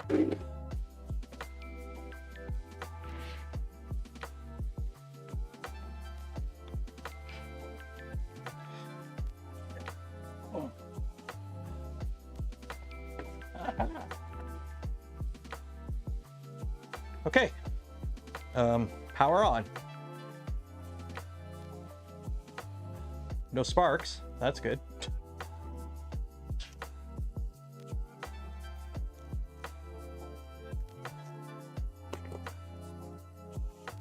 Screen's on. Oh, little LDO loading logo. Find my Wi-Fi now. Hidden. So you were saying, Nomad, there's a new thing, a new, whatchamacallit? When a foldable Voron? This is about as close as you get. You can't do a Voron, you can't do this without, there's so many custom components in here, you're not making this machine as a Voron. Because one of the design ethos of Voron is basically, hey, no custom parts. This has a ton of custom parts, but it's talking to itself now. Just a stable one has been released. We took Steve's and released it as a stable image. Okay, so is that basically just new configuration stuff I can copy over? Or do I have to like reflash anything? I don't want to reflash anything. Is it just like stuff I can copy over? Steve's image. Positron image. Because I think I can home it now. You should be fine. It's the same as yours. Okay. Well, no, because we had to change some stuff for like the new limit switch and everything. So like, here, let me Move, home, home all. So, oh, I should probably lock that in position.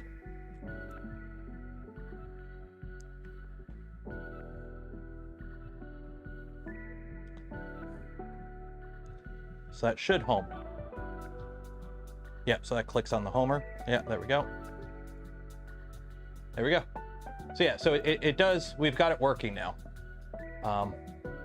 So if I hit home all, home X, home Y, it's sensorless, so I'm pretty sure I'm gonna have to play with some values there. So there's that. Let me heat it up, because that was something we ran into last time. So let me extruder heat up to 50. Make sure we're actually getting heat on this machine. Giveaway's 11 p.m. 11 p.m. EST. Okay, so the extruder is heating up. That's good. Let's make sure the bed heats up. And look, it's got a little LED on there. Is it just for PLA? So technically this, okay, it's got a glass bed. So PETG, the RB Dragons. But it is a glass bed. Theoretically, anything that you can print on any other printer, you could print on this. But as you can see, it's not designed, it's not enclosed. It doesn't have a removable flex plate bed. So whatever you're printing on, you're printing directly on glass. So on paper, yes, you can pretty much print anything you want on here. I would not print abrasives on here at all. You will destroy the hot end.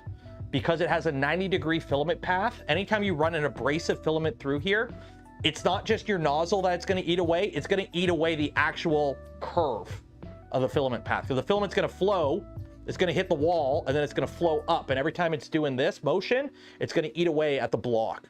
So I would not run abrasives through here. If you wanted to print ABS, I mean, it wouldn't be too hard. You just kind of just put a box over it and off you go. So it wouldn't be too hard to print ABS on here. So yeah, I mean, right now it's 33 degrees Celsius in here. I'm pretty sure I could just send it with ABS as is. But yeah. How's this coming along? Pretty good. That's gonna take a while because it's got long layer times. Okay. Are you finally finding my network? No, why are you showing hidden? No, find my network. Hidden 5. Why is it showing all my Wi-Fi networks as hidden? Okay. Scan Wi-Fi. Wi-Fi list updated. Okay. So there's that. Okay, password.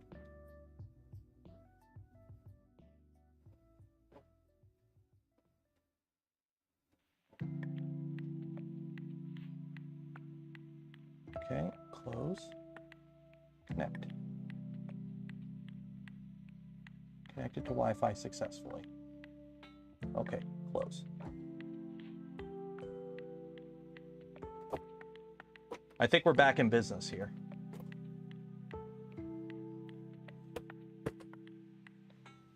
Clipper is attempting to start. That's usually not a good sign.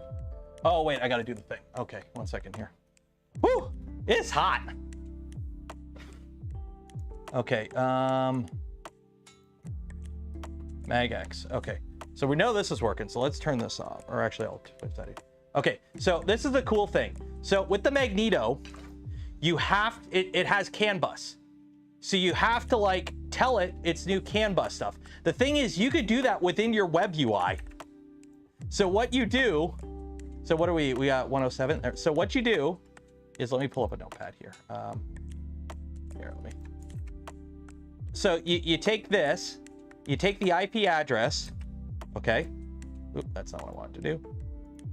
You put this in here, so you put your IP address here, okay? Right? Okay. Oop, no. Okay. So you do that, right?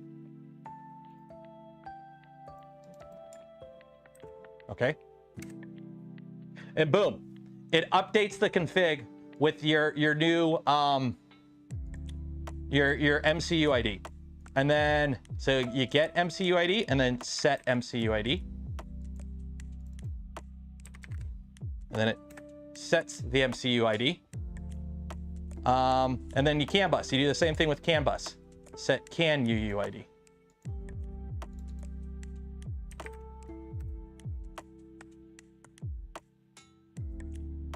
There you go. And now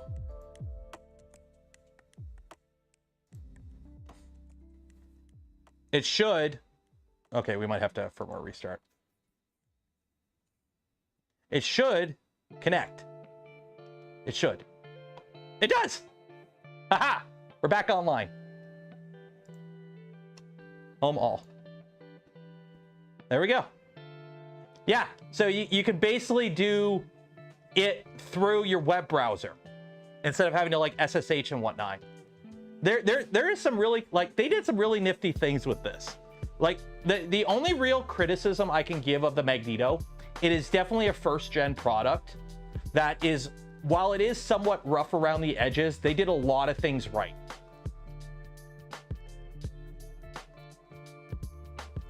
Like, they did quite a few things right with this machine. Okay, let me put my cover panel back on. It's, nothing is worse than having all my wires be exposed in the bottom of a printer. It's like we're back in the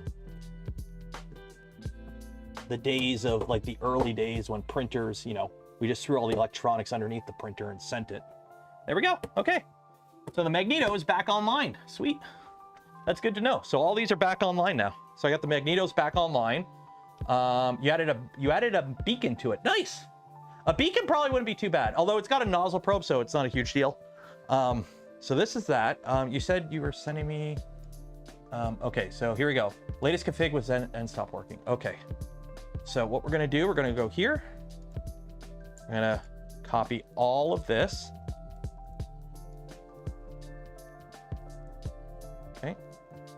Control copy. Printers, where is Positron? System. CFG, cool. A, delete all. I got stickers in my way. There we go. Ah, what a hit. Shit, what happened there? Okay, let's try this again. Control A, delete, Control V, save and restart. And what else was there? There was that. I think that's the only thing I should have to update is the printer.cfg. Oh, I'll do the sensor list homing too, just in case. Control copy.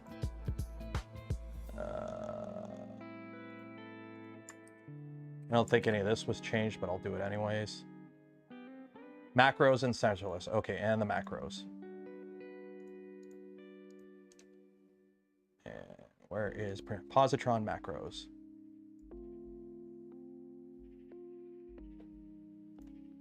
Control copy. Save and restart. There we go. So that should be it for the Positron.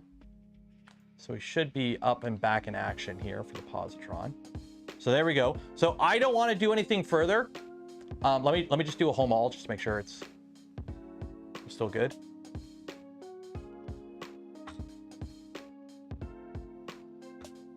Yeah.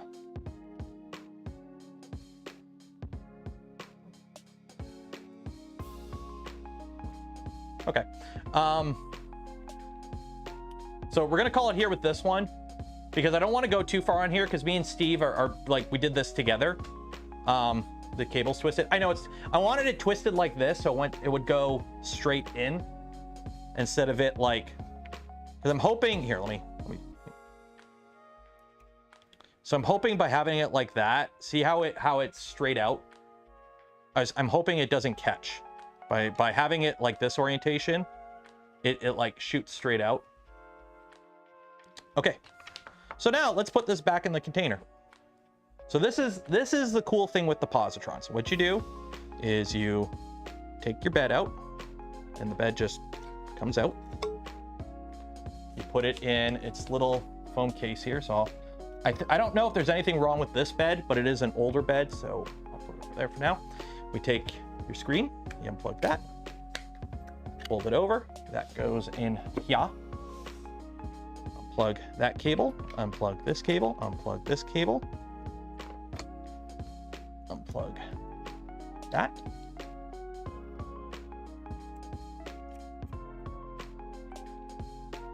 Take that off.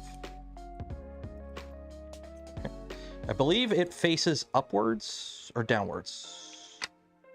Upwards. Yep. Okay. You take the thumb screw out of the back here.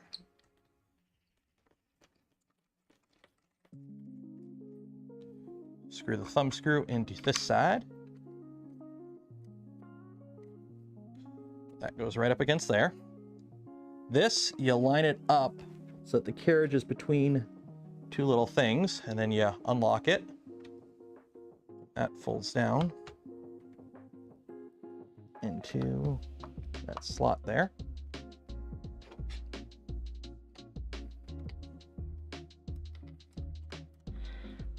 Come on. Getting this is a little, this part is a little annoying. Trying to get this to line up is a little annoying. There we go. There we go.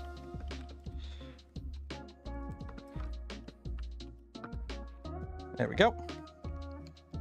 That screws in there.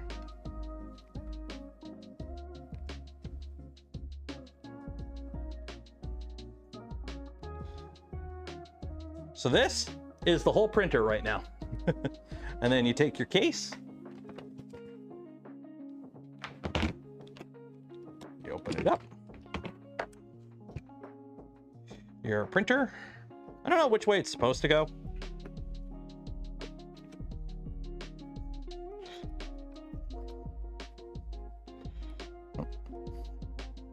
That goes like that. That you just kind of, whatever. Power supply. Wow, that's a great camera angle, guys. Why don't you tell me that camera angle was all screwed up? There we go. That goes there. Extra cables go there. Go like that. And then you put that like that. Cool. Printer in a box. Comes with practice. Now rotate 90 degrees counterclockwise. Okay, let me see here. So pick it up. Rotate 90 degrees. Oop, that popped out. Like a little sweet spot for it. And I can never get it to index in right. Oh wait, I gotta unplug that. There we go. That goes there. So 90 degrees. So I had it like, so you, like this? There's little notches. What do you mean little notches? Like, is this? Okay, so like this. Oh, I guess that makes sense. Yeah, because you have the, like the little notch here for the knob. Just kind of shove that in there. There we go. Okay. And there you go. Voila. Positron in a box. So I won't touch this until I do a stream with Steve because we both want to wrap ours up at the same time, kind of thing. So that's that. So there's the positron built. Okay. So that's where I want it to be. Magneto's back online. Positron is fixed. I think I deserve a drink. Because it's hot as shit.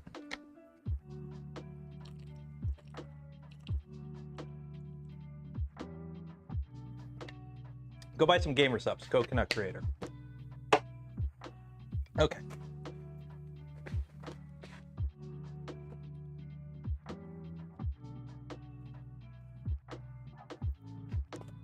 Garbage, garbage, garbage.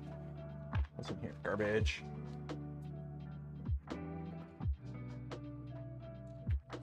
Okay, so now what?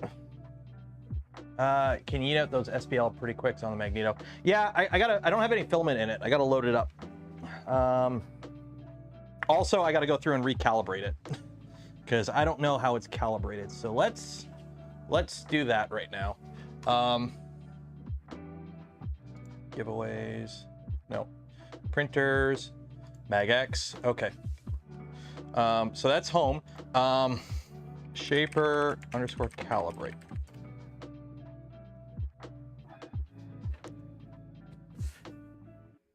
So we'll let that do that. What are we fixing next? I don't know. The next thing I wanted to do, I don't think, because we only have an hour left, is the V2 that we need to do all the firmware stuff on. So my V226, you know how we got the new, we put an XOL tool head on it. We put a CAN bus tool head or control board on it. We got to go through and do a full like firmware install on it. We'll do that on Tuesday. We'll do that on Tuesday stream. So we'll do that. Let me get a drink. I deserve a drink. I am thirsty. What do we got? Ooh, we got that. I forgot I have some of this. Oh, yeah.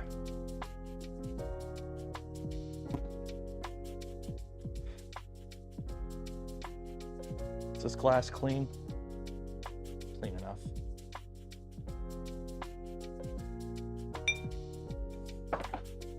So today we have Canadian Club Reserve, blended Canadian whiskey, aged 9 years. Thoughts on desktop SLS printing? Definitely not for everyone. You have to be very careful with SLS because of the powder. And the machines are pricey, and those that aren't pricey are Darby Dragon's territory. But I did talk with the Micronics folks at Open Source. I have a video on my channel. It's this week's video. Go watch it. I'm interested in it. Pretty sure this is a clean glass. Yeah, it's clean glass. It's just, you know, I'm not going to go out of my way to buy a machine kind of thing. Don't have the budget for one to begin with. But it's... I've got this.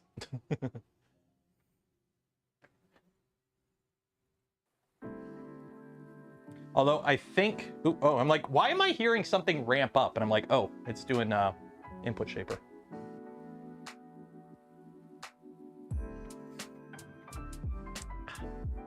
That's good. Can you adjust input shaper? I don't know. I'm running input shaper on it right now. Should I not mess with input? Is that a thing with the Magneto? Are you not supposed to adjust the input shaper values on it? Are you not supposed to adjust the input shaper values on it? I can't remember. You can run it? Okay. Don't adjust. Okay, so I have Falcon 13 says you can adjust it, and immediately after Ryan's going, don't adjust it.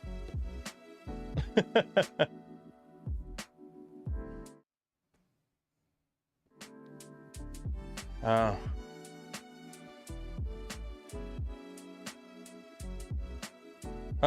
don't know. We're running it. We'll see how it goes. I'll load a test print up and we'll see how it goes. How's that sound? Yes, does the Positron, does the control board, does that toolhead board have input have an accelerometer on it? Because also LDO sent me a spare board. I don't know what I'm going to do with this board. It does?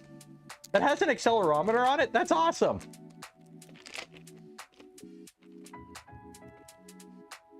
So I've got a spare Positron board, and I don't know what to do with it now.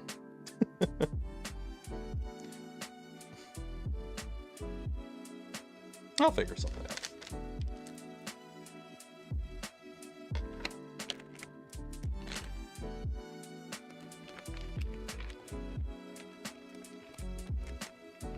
Make a new printer. I mean, I've got like a dozen octopus boards in a closet downstairs, so I'm not hurting on control boards, that's for sure. How wide is a Prusa XL? How wide is a Prusa XL? Prusa XL size.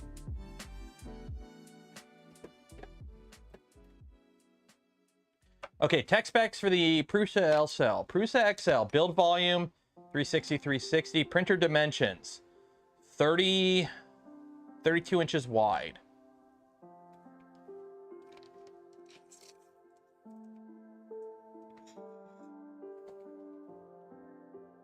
Are you kidding me?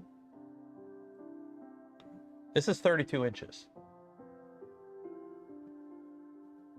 Oh, that's including the spool holders, but still. Okay, so.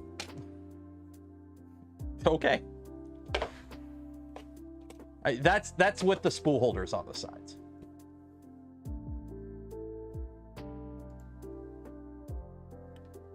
Okay, without the spool holders, it's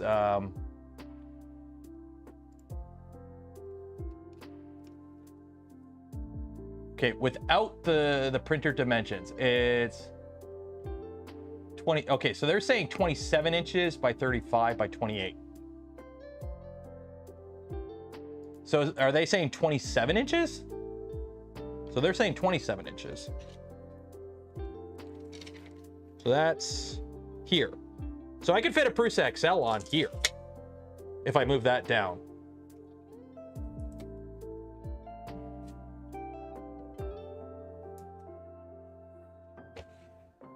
In terms of space we got, oh no, I'm trying to figure out if the XL is going up here or downstairs.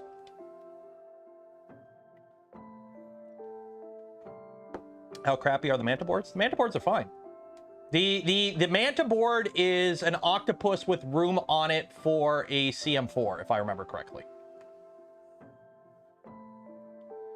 Hey, it's Store. Thank you for becoming a member. Thought I have enough depth. Oh, I have enough depth. I built this bench is 32 inches deep. Like it's, you know, I can't close the top hat, or I can't open the top hat more than this much. It's 32 inches. Okay. So I've got one fan going on the exhaust. Only one of the exhaust fans is going. I'm a little concerned. Oh well. Actually, I'm not too concerned because I'd rather it be hotter in there. But also, that machine is quiet. Okay, so let's see. What did it recommend for input shaper? Shaper calibrate written there.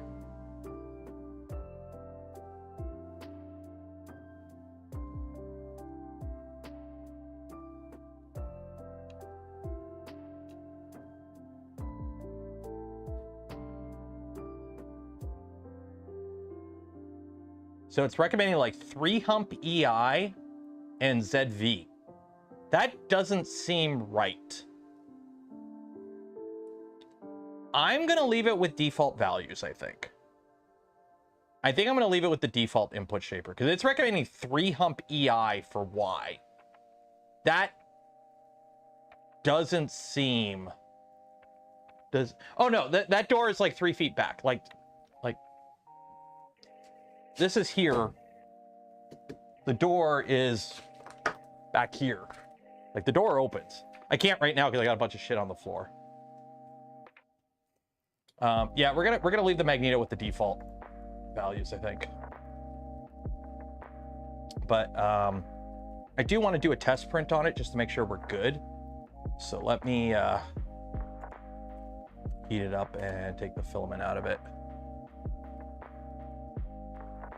Do I have a green screen set up behind the door? This door? No, I have outside behind that door. I'm in a garage.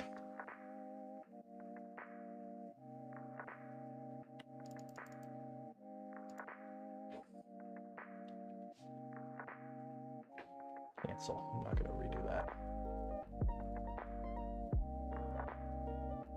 This is too quiet. This is freaking me out.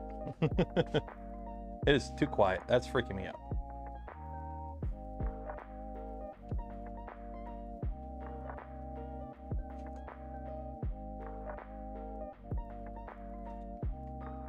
It's a Magneto because it uses magnets. It uses linear motors. So if you think what a good example. Okay, let me grab a stepper motor. I'm sure I have one around here. I don't have a stepper motor around here. Okay. Oh, perfect. Here we go. So to show you how a linear motor works, here's a linear motor. So how a linear motor works, you know how in your stepper motor you have like the stator, which is the part that spins, and then around it you have little magnets. On here, you have all the magnets on the rod, and the stator is in here. So as this spins, it basically goes down the line. So this is a defective one. This had some issues with it. But yeah, that's how that works. And we took the extruder off this and we're putting it on a Voron.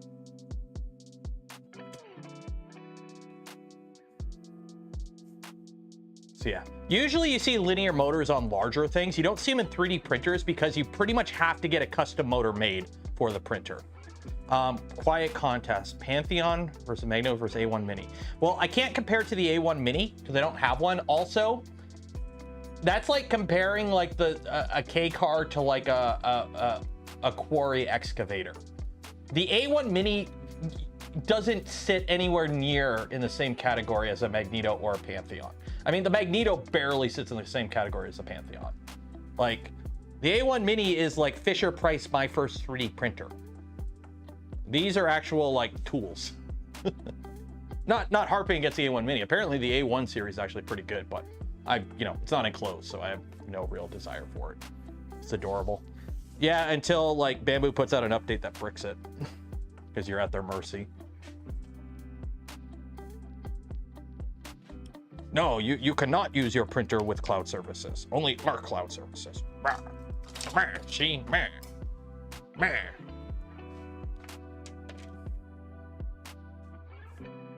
Okay, so that's extreme. So do I have filament in here? I don't know if I have filament in here. Let me see. Do I have filament in here?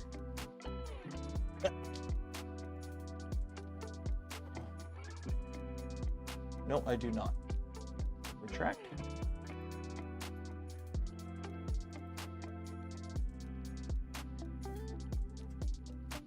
Oh, I do. Okay, so...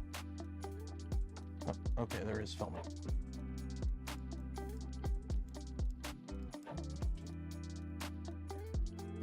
There we go. Okay. So old filament out.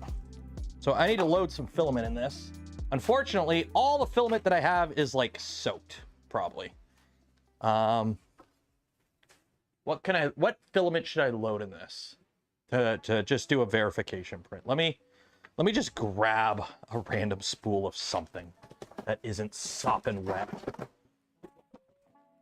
But unfortunately, I'm assuming everything in this room is wet because it's been like 30 degrees plus in like crazy high humidity. So,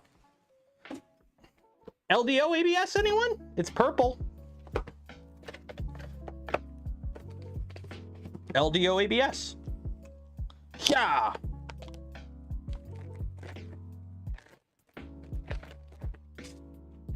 Ooh, that's actually a really nice purple. It's actually a really nice purple. Okay.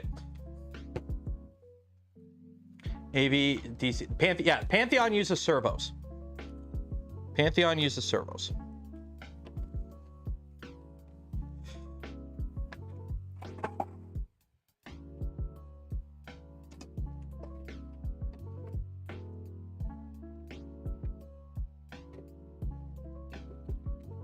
You go in here. So this machine loads from the side. I've got a little spool holder hanging off the side.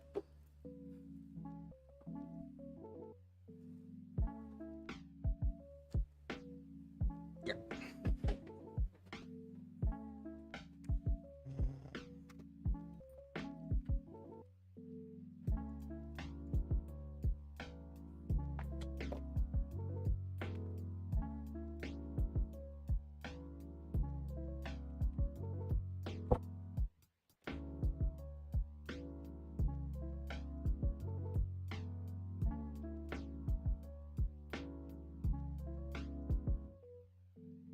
Actions, extrude.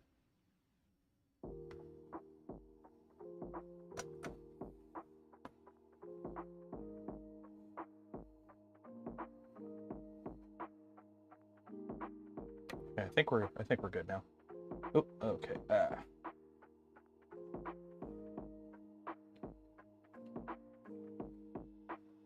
Are you sucking the filament up? Yeah, you're sucking the filament up. Okay. Oh no, my filament fell off.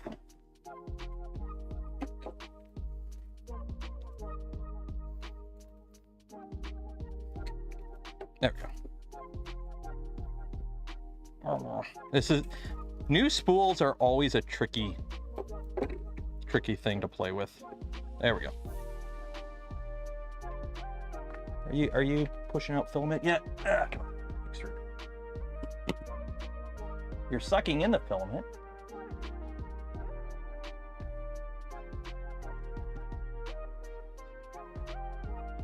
I mean, there we go. Temperatures, cool down. Wow, it is smoking a ton. Why are you smoking so much?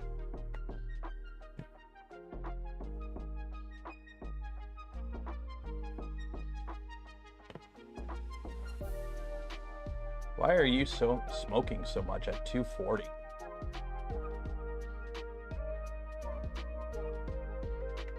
Well, whatever. It's loaded now. There we go. Okay.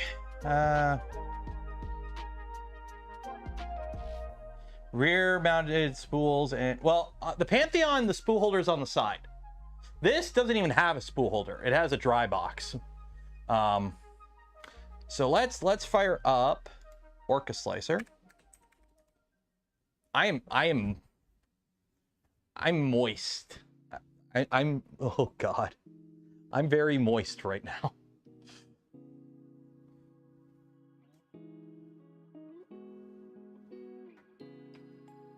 How's that coming along? Okay. So, where is Magneto?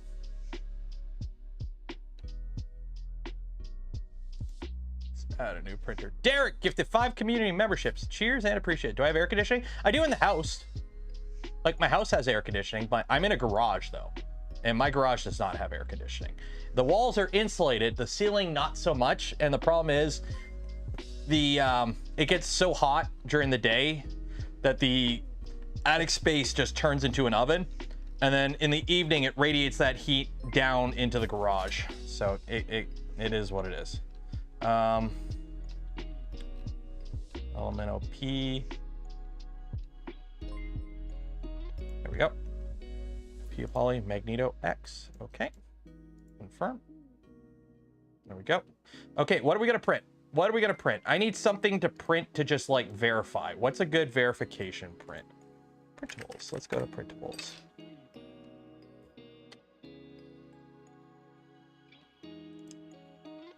Models. I need some generic thing to print. Portable fan. Narrow cube. What, Shane here? Something I ever want to hear now. I'm moist right now. Hey Shane, what are you doing here? Also, shouldn't you be sleeping right now? Let's not print that on stream. Shouldn't you be EP right now?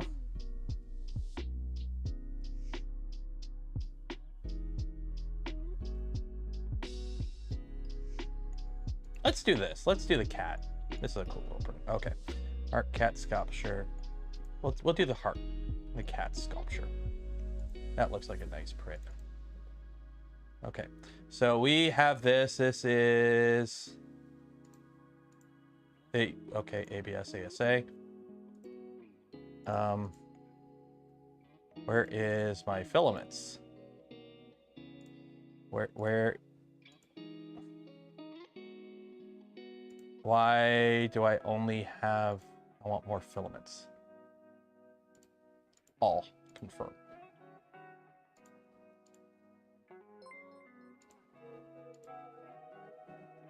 PO poly generic ABS. There we go. Okay. 240. Okay, so we're printing 260, 90 on the bed. Yeah, we're gonna bump that up. First layer 105. Afterwards 95.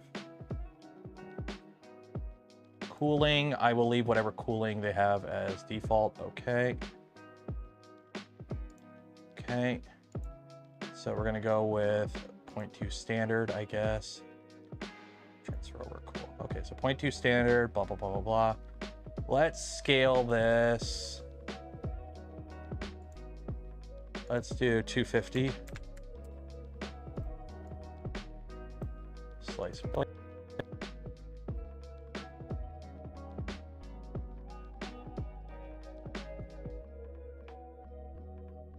And no support. Export. Card. Oh yeah. Magneto X. Upload and print. There we go. Hopefully the Z offset's good. Remember for 3 years. Dang. Cheers, Derek. Apollo, wait, what? What? I said, what? So I got a spare little controller board now.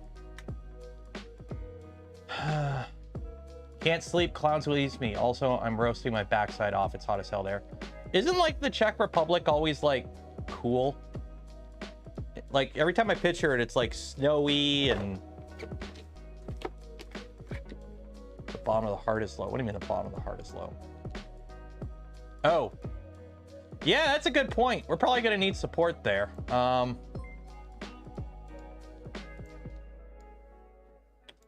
Yeah, okay. Prepare, support, enable support, tree, auto, organic. I'm glitching. Look at those 3-year peep. Yeah, okay. In 2024, pick one, Taylor. Kira, Prusa Slicer, Orca Slicer. Whatever one works best for the printer I have.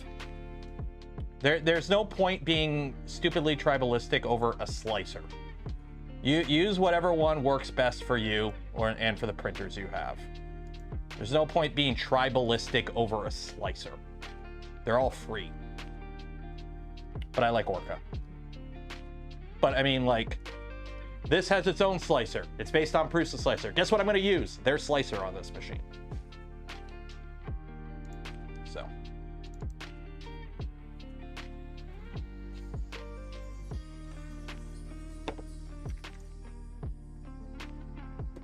Yeah, the new Prusa Slicer actually has a Revo mode. So for those that don't know, if you print with your Revo, so the Revo nozzle, you just screw it in by hand, right? You screw it in by hand and it just, you know, a little bit of friction holds it in place. But what's happening is people are unscrewing their Revos. And it turns out if you print lots of circles, the default orientation, most slicers print circles in a counterclockwise rotation, which because of the friction, if the nozzle rubs, it actually unscrews your nozzle over time.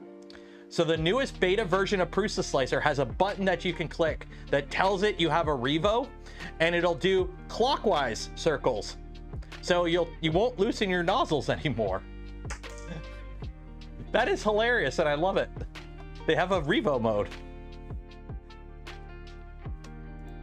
I'm like, seriously? And I'm like, that makes so much sense because I've had Revo nozzles unscrew themselves, and I'm like, how is this doing it?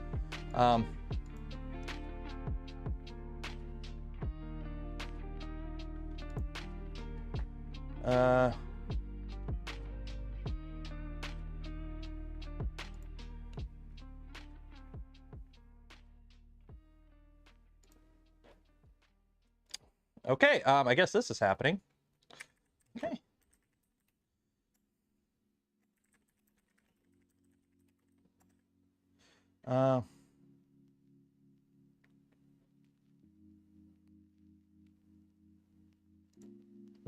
Okay.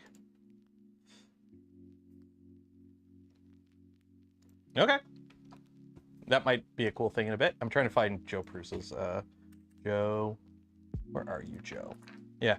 Where is the post? Where is it? Where is it? Yeah, this. So we have, is the HT90 use a Revo hot end, I guess? Getting unscrewed during prints on the very fast Prusa HT90. But why? So yeah, it turns out if you have a Revo nozzle and you print something, so the problem is a lot of people are using organic supports right now. What is organic supports? Lots of little circles. So you're basically unscrewing your nozzle. So now you have a button you can click to prefer clockwise movements so you won't unscrew your Revo nozzles anymore. That's cool.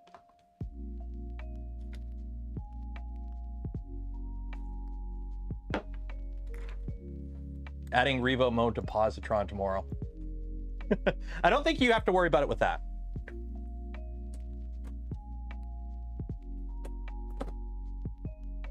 That all closed up. That's all closed up. That's all closed up. What are you doing? Oh, you're heating up. Are you heating up? Yeah, you're heating up.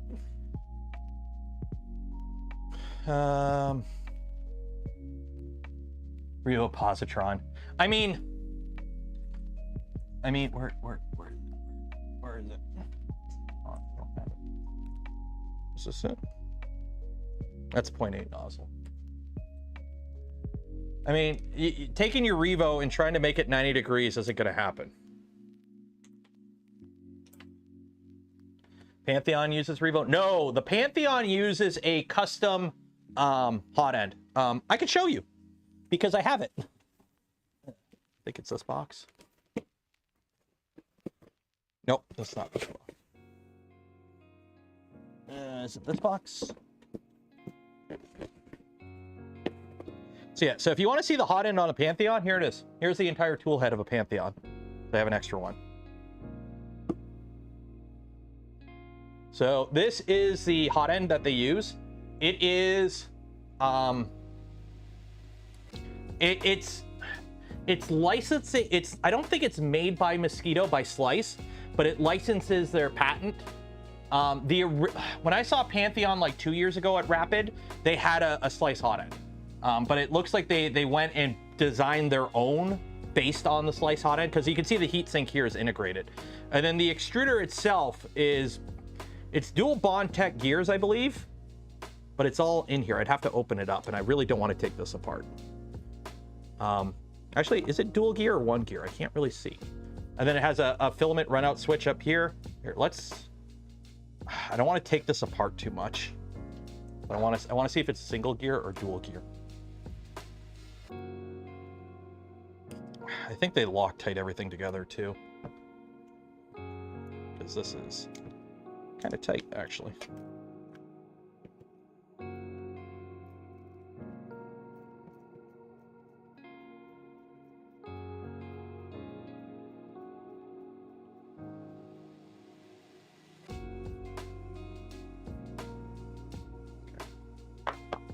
Oh yeah, it's all metal. You can't see anything. It's all aluminum.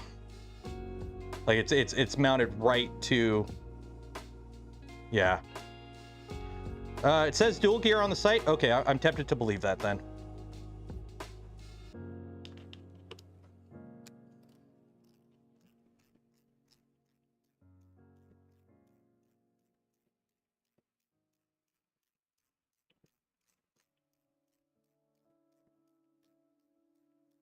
Is it heavy metal? So here's the thing. This is a big tool head, but okay, so it's got this plate, which is an aluminum plate. So it's only like 1, 2, 3, 4. It's 4 bolts to remove the tool head, because you just take the 4 bolts, you take the tool head off, and then you put the new one on. And it's got 2 dowels. So it's 4 bolts to remove the entire tool head. You can swap the entire tool head on here in under a minute. You just unplug all the wires, because it's CAN bus. So you got power, USB. That's it, right? Yeah. So you have not even. You just got 4 wires. So you have 1 plug here. You unplug that. You undo the 4 screws. You take off the tool head. You put the new one on, and you put your 4 screws in, and you plug it in. Boom. You swapped your entire tool head on this thing. But looking at it, yeah, it's big, but it's like, okay, that's a fan and that's a fan. You're gonna have those either way. This is a really big fan, but it's still a fan. 3D printed ducts, okay. You've got your PCB, so it's got a custom PCB board for everything. And then a fan on that to keep the extruder driver cool, I guess. Is that the extruder driver? I don't even know what that is. Is that the MCU in there? I don't know. Oh, probably. I don't know. It's all step boards, and it's heavy, but most of the weight is the fact that the extruder is all machined aluminum. The heat sink's all machined aluminum. The back plate's all machined aluminum. And guess what? At the end of the day, it don't matter how heavy it is because it's driven by servos and ball screws. So the weight don't flipping matter because there ain't no backlash. And the servos will, honestly, you could probably just move the entire printer with those servos. They're clear path servos. They will yeet. So you don't really have to worry about it. They designed the motion system to toss full 1 kilogram tool heads around. Honestly, you could probably put a freaking spindle on this thing. Like, I wouldn't, because of the actual linear rails themselves would probably not last too long under cutting loads. You'd have to go to beefier rails. You know, these are pretty beefy as is. You would want to go beefier. But you honestly probably could throw a pretty decently sized spindle on it and just send it as is, and it would probably work just fine. It'd be like, yeah, okay.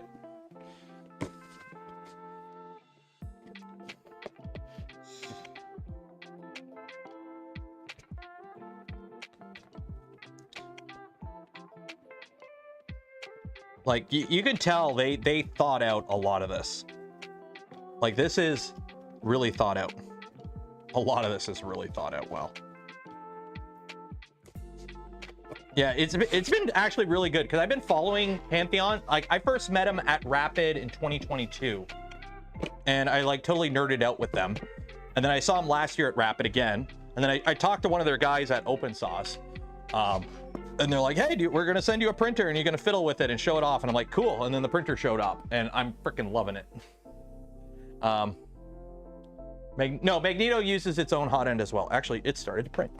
How's that first layer? It's good. Oop. That popped off. Yeah, it seems okay. Okay, so the Pantheons, or Magneto's printing. I got a feeling this might be louder because that's underneath. Also, it's funny. Look how big this machine is. Look how big this machine is. This machine has 100 millimeters more print volume in the X. It's 100. It's 400 by 300 by 300, whereas this is just 300 cube. This doesn't have servos and ball screws though.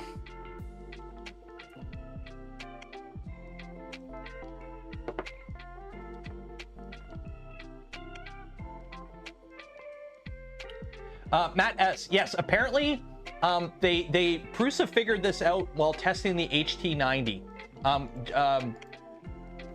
Basically, if you do a lot of cylinders, the nozzles, because most slicers spit out G-code going counterclockwise, it unscrews your nozzle over time.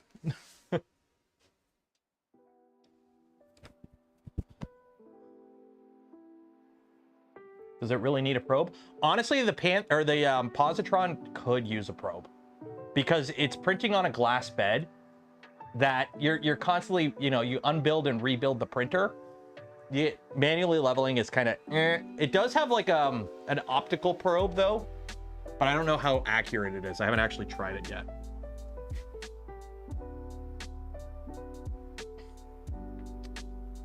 Is it advisable to bolt the Pantheon to the wall? Probably not. So here's the thing. You can see the whole desk is shaking right now when it does its rapids. Watch when it does a rapid. Wait for it. Yeah, can you see the FL Sun shake? Yeah. So bolting it to the wall, you don't need to, because it has the common plate. This bench, by the way, is bolted to the wall. So this is. So because everything on this machine is part of a common plate, you don't need to worry about it. You don't need to worry about the machine itself moving, because everything moves in relation to this 20 millimeter thick slab of machined aluminum. Your entire X, Y, and Z motion, as you can see here, there's nothing attached. The bottom of the machine, there's nothing. There's nothing. The ball screws, the linear rods, they don't attach to anything because everything is hanging or attached to this plate directly. So if the printer moves while it's printing, nothing happens because everything moves in relation to each other. So you can shake the crap out of this while it prints and it won't affect print quality at all. Although I might have a blob on the nozzle. We'll see. So yeah.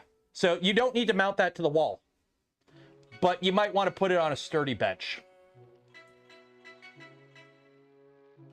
I could pay off my car with this.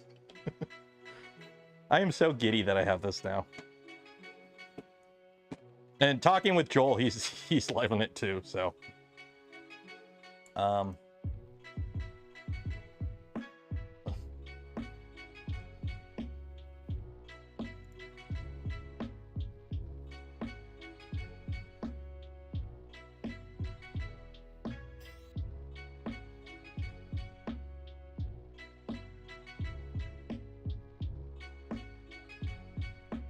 Okay, so I got to do some planning because I might be doing a little trip to the west side eventually. I don't know when, but apparently that might happen. Okay.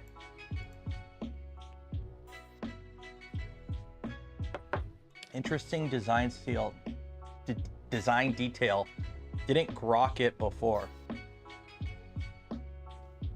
What's grok? Is that like? Is that one of them new kid words? What is grok?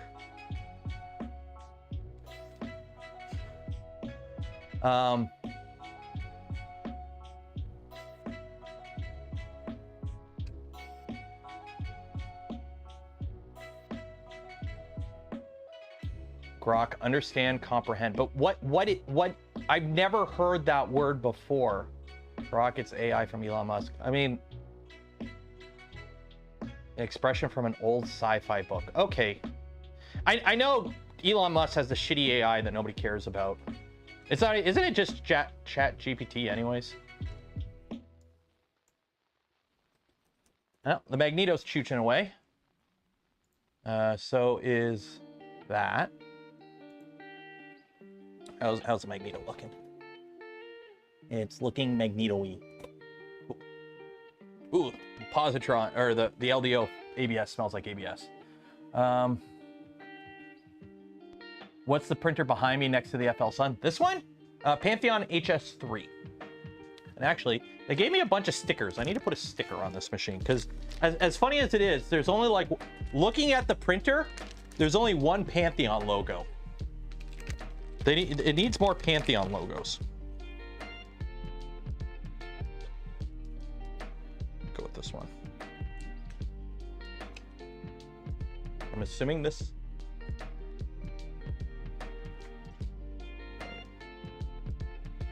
There we go.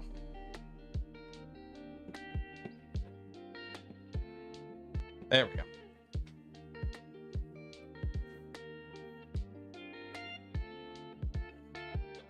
Aw. They got a little cat sticker too. And big boy printers. Need an MZBot sticker? I don't have any. I might have one somewhere. Do I have one on the wall? No. No, I gotta put more stickers on there. I need to get a big sheet of black acrylic. I know I'm putting something on this door, by the way. I just haven't gone around because I'm waiting for it to go on sale. But I am putting something on the door, and then I want to put like a big sheet of black acrylic on it so I can stick stickers on it. Has Saval gone around? No idea. I don't even have the SV08 anymore. I gave it away. I gave away the SV08 at Murph last weekend. And as far as I know, I'm like the 5th or 6th content creator that got one for review that's given theirs away already. So. So I know MBR gave his away. I think Mandic gave his away. I gave mine away. A few others have given theirs away as well. So, do you still have the SV06? No, I gave those away too. Like the SV06, honestly, I preferred, honestly, I like the SV06 more than the SV08. It was a more reasonable machine. But I got rid of it because I'm never going to use it. It's an open, I'm going to use a Prusa over it. I have a Prusa. I'm going to use a Mark IV over it because it's actually enclosed. And right now, oh, it is 35 degrees in the Prusa enclosure. How is my belt tension holding up? Yeah, pretty good. Do I give it away? Do I have to pay taxes? No. Yes, maybe. I don't know. Usually, if I don't have it by tax time, I don't. I had a thing of desiccant. Where did I put it? Where did I put that big bag of desiccant I had earlier? Oh. Oh yeah, I got a new desk mat. Because they gave me one. So my old desk mat is one of these tech mats with the 1911 on it. And I figured we should totally, since this is a super serious channel where we do super serious things all the time, Gamer Subs hooked me up with a new desk mat. So it's got a waifu on it. So they're like, here, new desk mat, take it. I'm like, okay. So, rah. So it's all camouflage, so I can lose the screws even better. Safe for work. It is safe for work. You can't even see her. It's camouflage.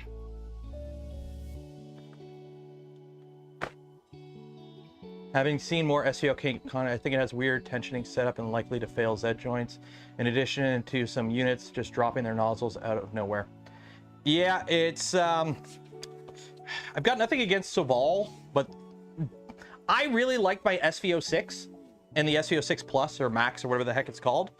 And I really liked them, and I said good things about them, but then I got a lot of comments from people that got machines like months after I did my video, and they're like, yeah, it's falling apart, man. Like the bearings are junk, the injection molding's kind of eh. What's a waifu? Oh, sweet summer child. Desmat, yeah, he got the Shy Lily one. I'm not brave enough to do that. You know, I have the Denise cup. Waifu is not lolly. Good God, we are not getting into this discussion. But no, it's not lolly.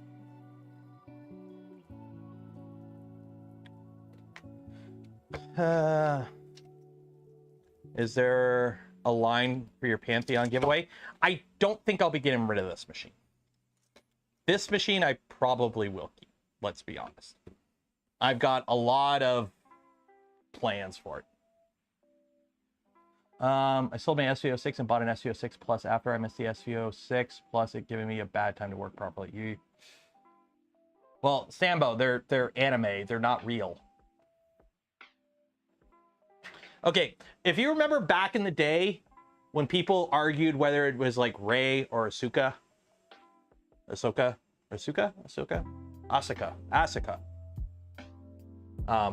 All the weebs are gonna crucify me for my mispronunciation. But anyways, if you were one of the people that were like, I prefer this one over this one, the one you prefer would be your waifu. Because it's animu and whatever. I don't know. I don't make the rules.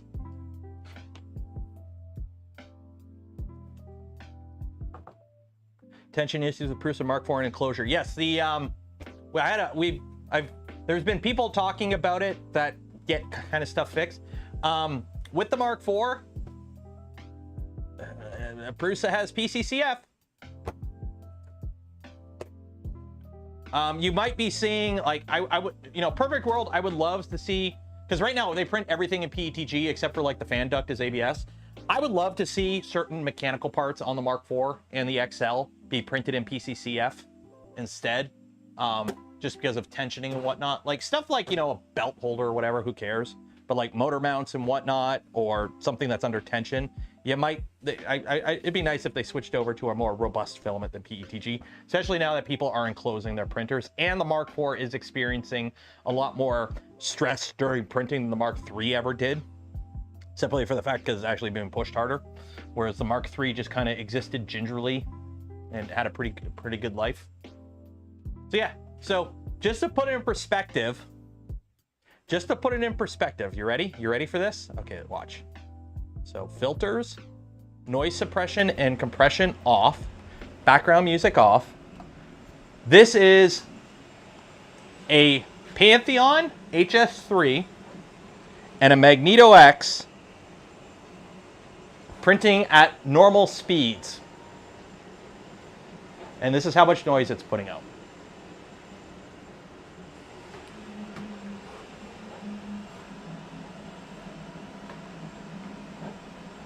for it.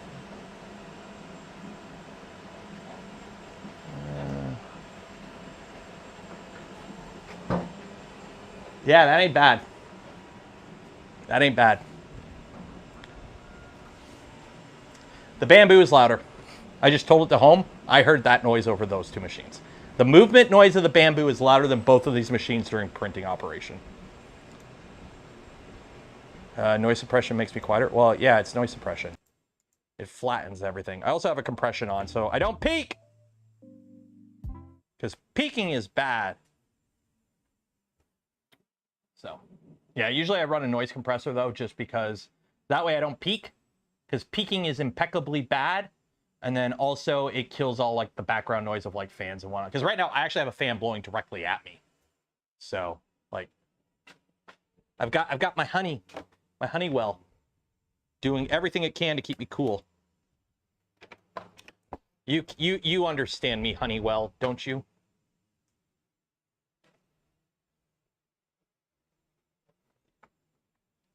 Magneto versus Rat Rig V-Core versus is going to be a tough choice. It's quite simple. Do you want to build a machine or do you want to buy the machine?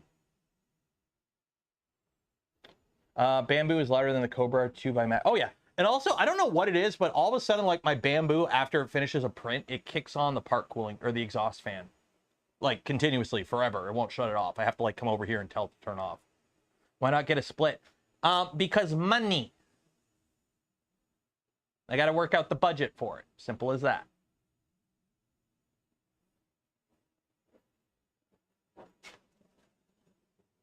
That is printing beautifully. A little stringy, but that might be the humidity. Oh, here we go. It's starting to get a little humid in here. There we go. Yeah. Suck up the humidity inside there. What happened to the AC last year in the garage? I never had AC in here. I have a heater for the winter. I have a little stand-up heater for the winter. I've never had AC in the garage. I have a fan. And then what I do is before I go live, I open the door between the house and the garage and I blow cold air from the house into the garage, which cools down the house or cools down the garage for a bit before the stream. Magneto's looking very good. Yeah, I like the Magneto. It's definitely not as turnkey as some other solutions. It is definitely a first-gen product, but it's a first-gen product with some growing pains that's actually kind of done well. And the company is actually pretty supportful behind it too. So, do you not have window AC units in the north? Oh, we do. They do exist. And you put them in windows.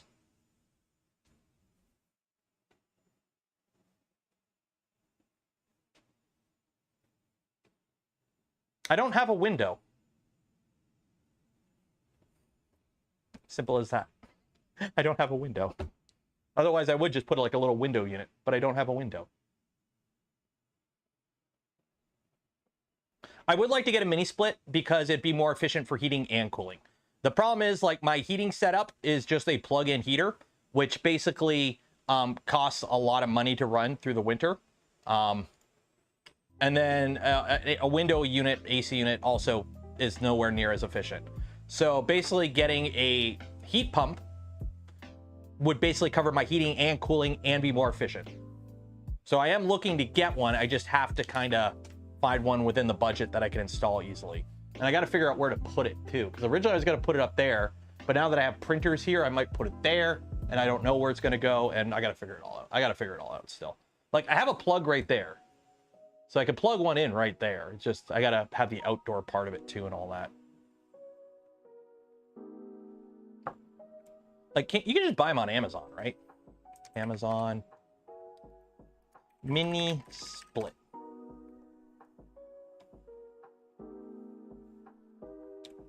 Oh, geez, you can get one for like 800 bucks. That's a lot cheaper than I thought.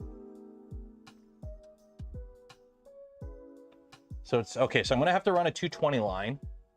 Or I can get a 115. And then just run it outside. So I have to install this outside. Yeah, I can make it work. I can make it work.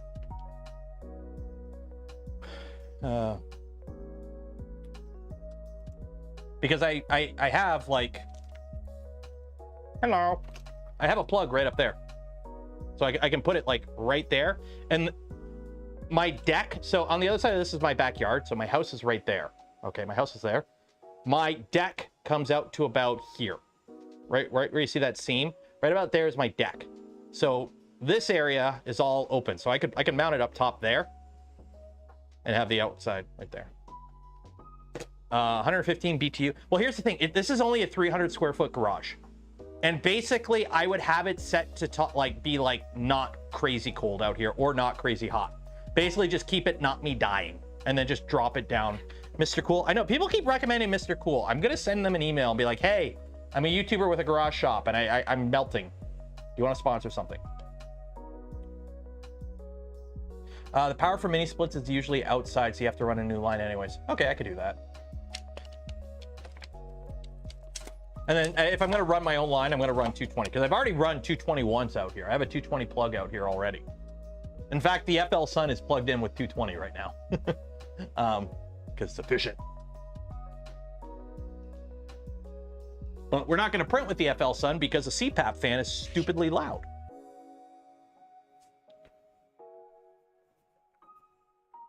And cheaper electric, yeah. Yeah.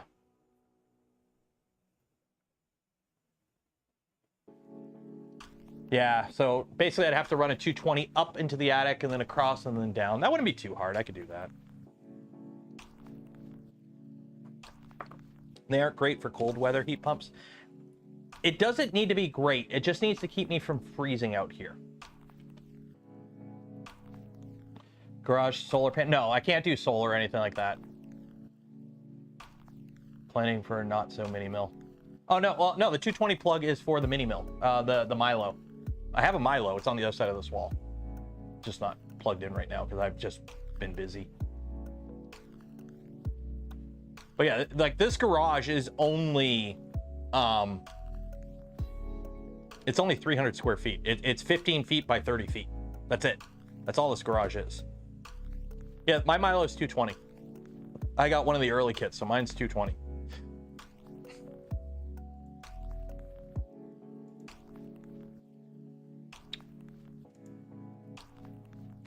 What is on the wall with the back door? My sump pump is so noisy outside the balcony.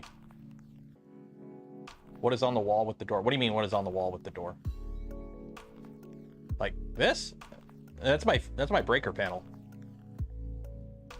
Like, yeah. It's my electrical panel. That's what I mean. Like, installing extra plugs out here is really easy because my panel's right here. So adding new stuff is really easy for me because it's literally right there.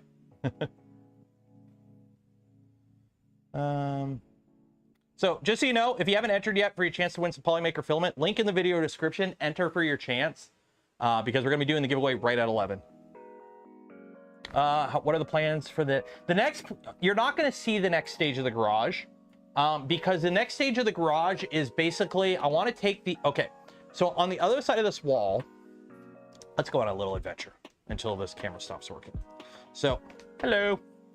So if you look, I've got this rack here with printers on it, but you can see, I've got, you can see the laser. You can see where the laser is. So you can see this little bench here with the laser, and then you can see my actual garage door. So I've got another, basically as much room as I have here, maybe a little bit less on the other side. The problem is the other side is where I store my stuff, my lawnmower, my bike, my kid's bike, his stuff. So the plan is basically I want to get a shed in the backyard so I can move that stuff to the backyard so I can turn the other side of that wall into a dirty area. So the CNC, the laser, EDM, all the stuff that's like messy, put it on that side of the wall and free up room on this side. Also, it allows me to open the garage door to vent to outside if I'm like doing laser stuff and whatnot. So.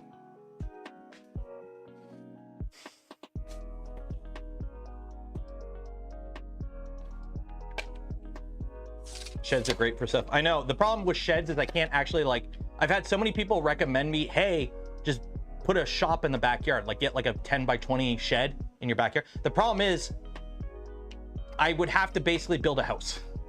For the cost of building a shed out there, it would need to be fully insulated, heated, cooled, power. I basically am doing what I did in the garage here, only it's a lot cheaper to do the garage. Convert the garage into a workshop instead of building and then build a shed to store shit, instead of use the garage to store shit and build a shed to work out of. So, simple as that. I don't think any of these prints will finish before the stream ends. Yeah, that's going along pretty good. So.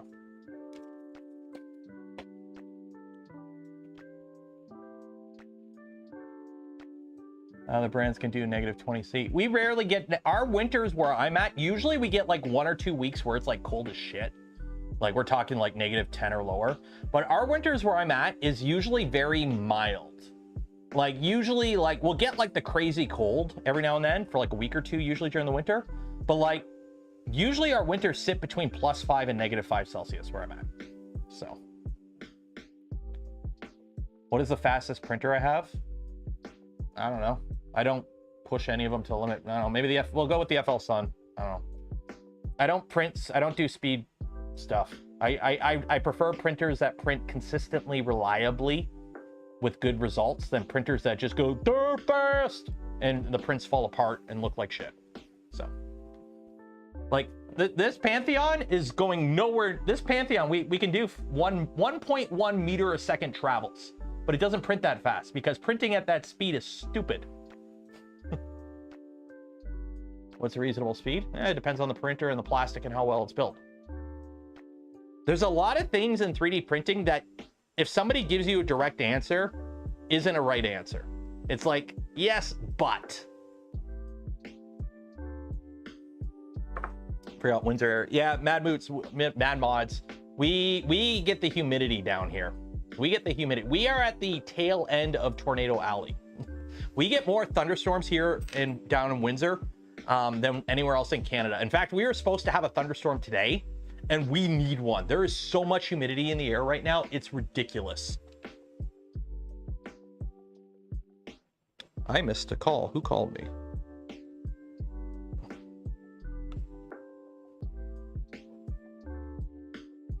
I got a new notification on LinkedIn. Ooh.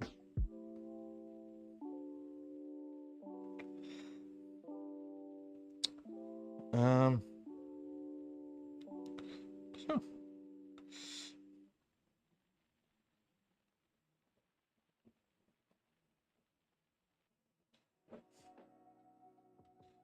There we go.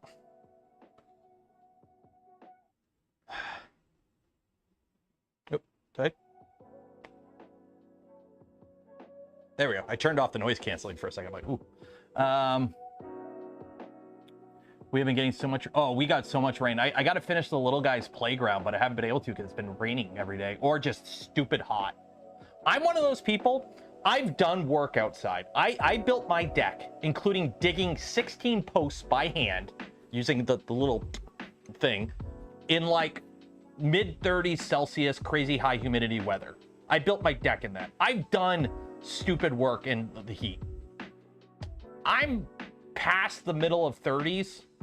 I ain't doing that shit no more. If it's hot out, I'm staying inside. I'll do it another day.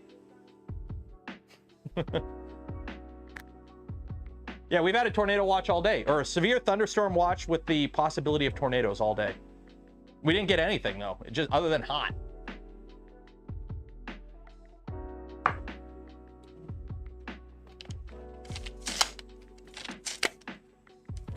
Here in Brazil, Sao Paulo, we are in the winter. The temps is 24 Celsius right now. That ain't bad.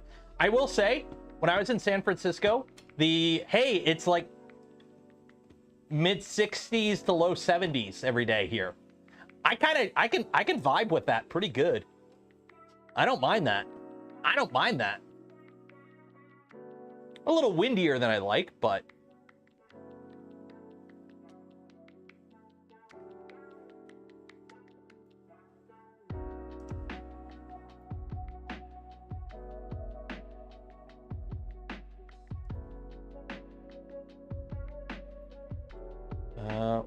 When is the next? Oh, the community contest. I keep forgetting to do one.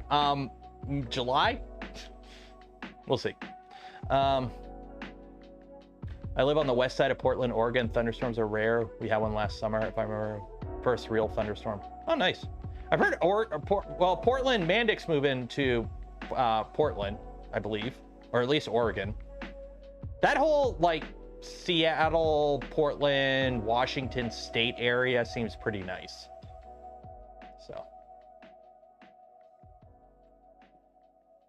humidity is worse than the heat. Yeah. So Canada Day. Yeah, that's right. Canada Day is Monday.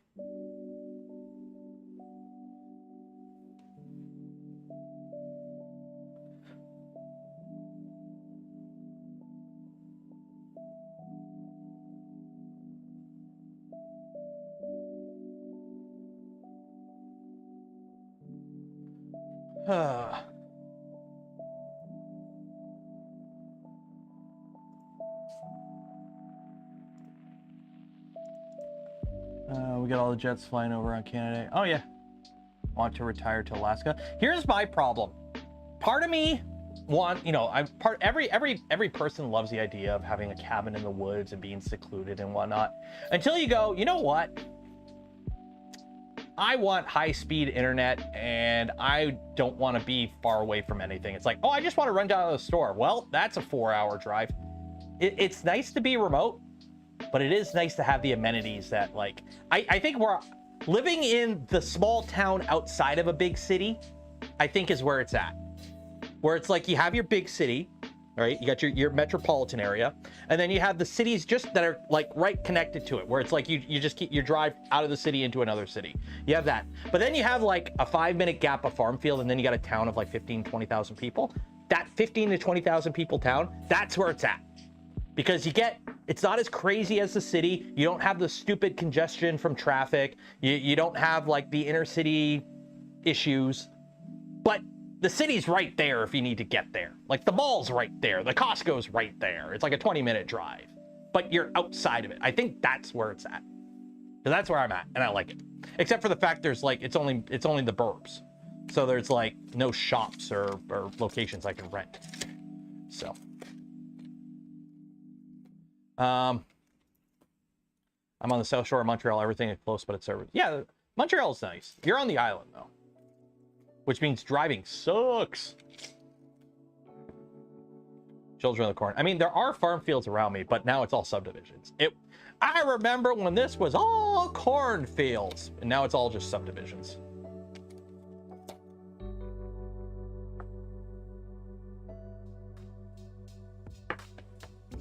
I live in a small town, the foothills, 20 minutes north of LA. Doesn't that area always catch fire though? Uber Eats. I don't even know if I used Uber for the first time ever when I went to California for open sauce. I used Uber for the first time ever that weekend. It was something. Oh, you're not on the island. Okay. Do I have bear problems? No. Gab, I live south of Detroit. Look on a map of Canada, go as far south as you can go. When you run out of Canada, that's where I live. We don't have bears here. I mean, the only bear around me is like, there are no bears around me. I think I can go to a zoo like 45 minutes away from me that has a bear.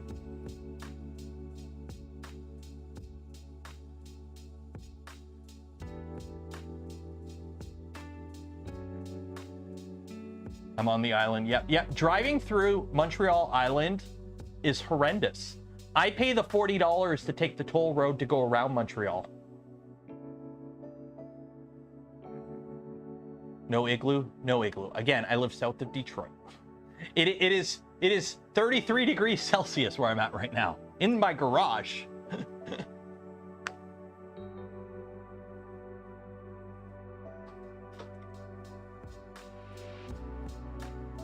How's the prince coming? That's coming along good.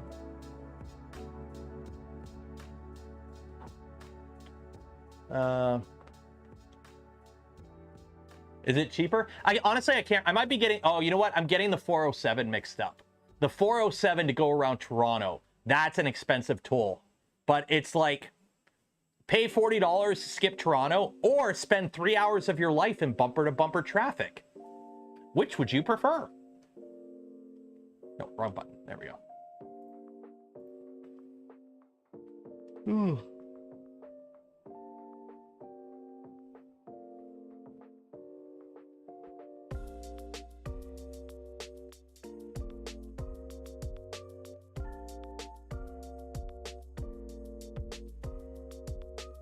Prices usually, yeah. Although this year is going to be interesting.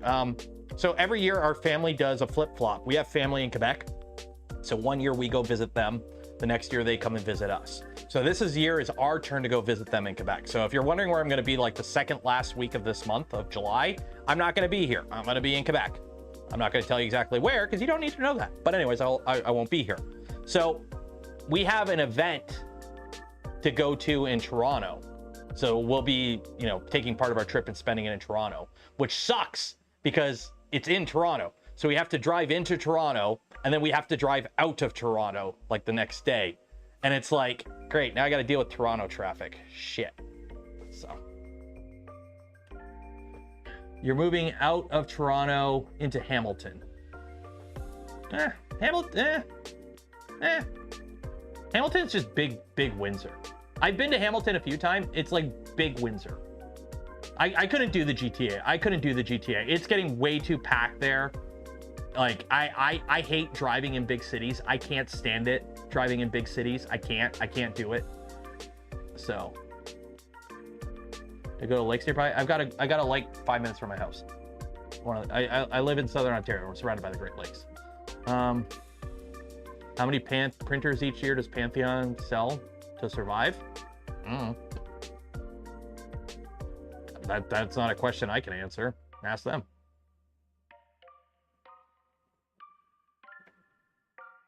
All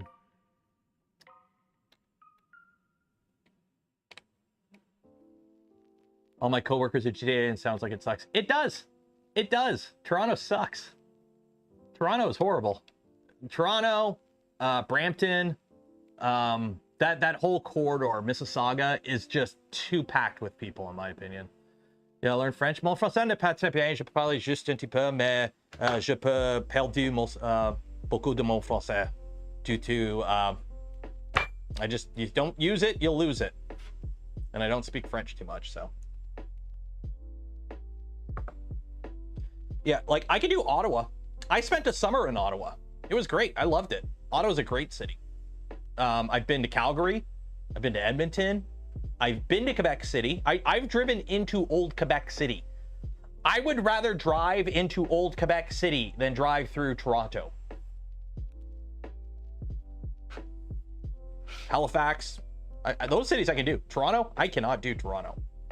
I cannot do Toronto. It's just too many people. And it's a lot of bad drivers.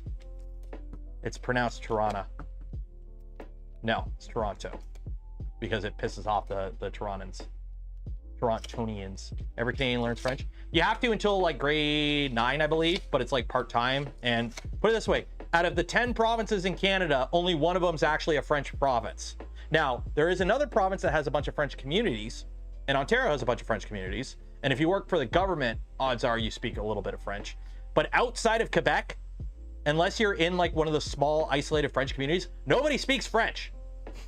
So if you're like in like the middle of like Saskatchewan, yeah, you take your French classes in grade school and like the first year of high school or whatever, and then you just stop using it because nobody speaks French outside of Quebec or government employees.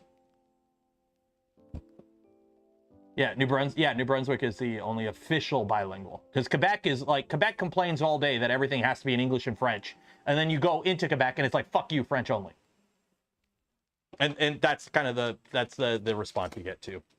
Because you go in there and you go into the nice store and there's a nice lady there and you go bonjour, or they go bonjour and you go bonjour, and they're like, what do you want? They know. Quebec is French only by law. Oh, I know, but it's hilarious when you go anywhere else in Canada and all the signs are in English and French, and like you have to, whenever you buy anything, you have to have English instructions, and then also everything has to have French instructions anywhere in Canada. But you go to Quebec and they're like, no, French only for everything. You own a business in Quebec, oh, you're the international business of an American company where you have 20 employees and they all only speak English. They just happen to be in Montreal. Guess what? Your entire business has to be in French in Quebec, or we'll fine you. You know, all your employees are American and they speak English, and you're an American company who is mainly English. Because your office is in Quebec, everything has to be in French. A lot of companies did not like that law.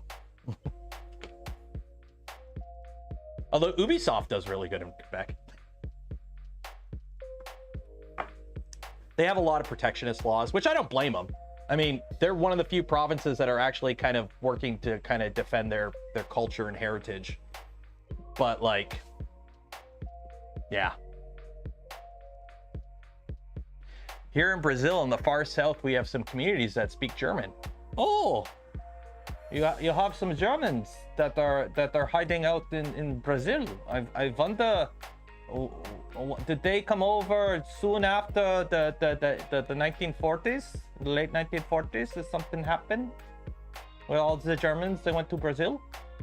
They heard the come to Brazil and they all went to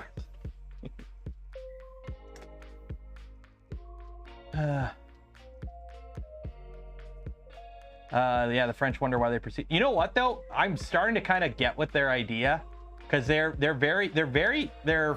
how do I don't want to word this. I don't want this to come off in any sort of bad way, but they're defending their culture a lot more than other places, and I kind of tip my hat to them a bit in that regard. Like I know it's a very touchy subject, and I don't want to come across that way at all, but they're very defensive of their culture, and it's kind of like, because they have like their own unique culture in Quebec. Like the French Canadian culture is its own thing, and they have spent a lot of time protecting it from like Hollywood and like English Canada and all kinds of other like ingresses to their culture, and they've actually done a pretty good job at like kind of preserving it. The downside is it comes across as antagonistic. Also, they're one of the few provinces that actually promote EVs and all that kind of stuff. Like here in Ontario, our government said screw EVs and electric and all that. Stopped all bonuses for solar panel roofs, stopped building wind farms, completely got rid of all bonuses for like discounts for getting electric vehicles. And it's like, Quebec still has all that stuff. It's like, yeah.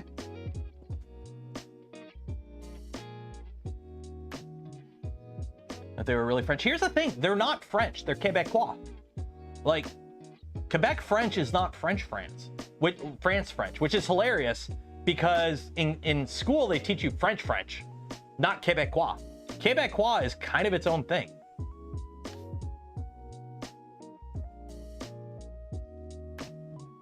But if you want really trippy, look up Acadian French.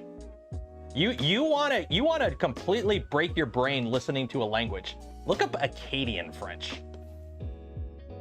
Let's just take French, speak it like English, and throw in a bunch of English words.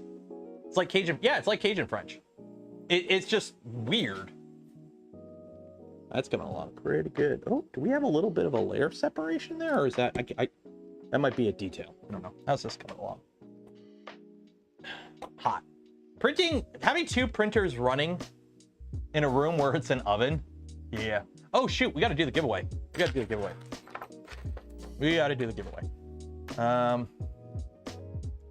So if you didn't enter for your chance, I'll give you 2 minutes. I'll give you till 11:10. So you got 2 minutes to enter for your chance to win a spool of filament from Polymaker. While you're waiting, go check out Polymaker. Link in the description. Go buy some filament or something. Because why not? You need filament. I know you need filament. It's like British English and Canadian English. They're dialects. Yeah. Reminded me 3 times. I don't know. Chat. There's how many people are in chat right now? 280 of you. Cajuns were deported. Acadians. I believe. Yeah, I believe so. I remember watching a dub of Toy Story that was dubbed in Acadian French, and it just like broke my brain.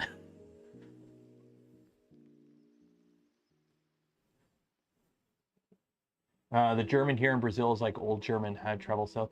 Isn't that a thing where like American English is actually old English? and current British English is actually like further away from like 1700s English. Is that a thing?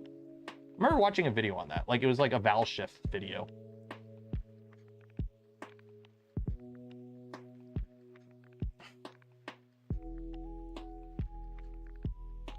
Gaspé French. Gaspé's good. Gaspé. I think I've been to Gaspé. I know. We're going to the Sherbrooke area. So. Well, you gotta be French. Tabarnak. Pamplemousse. Bibliothèque.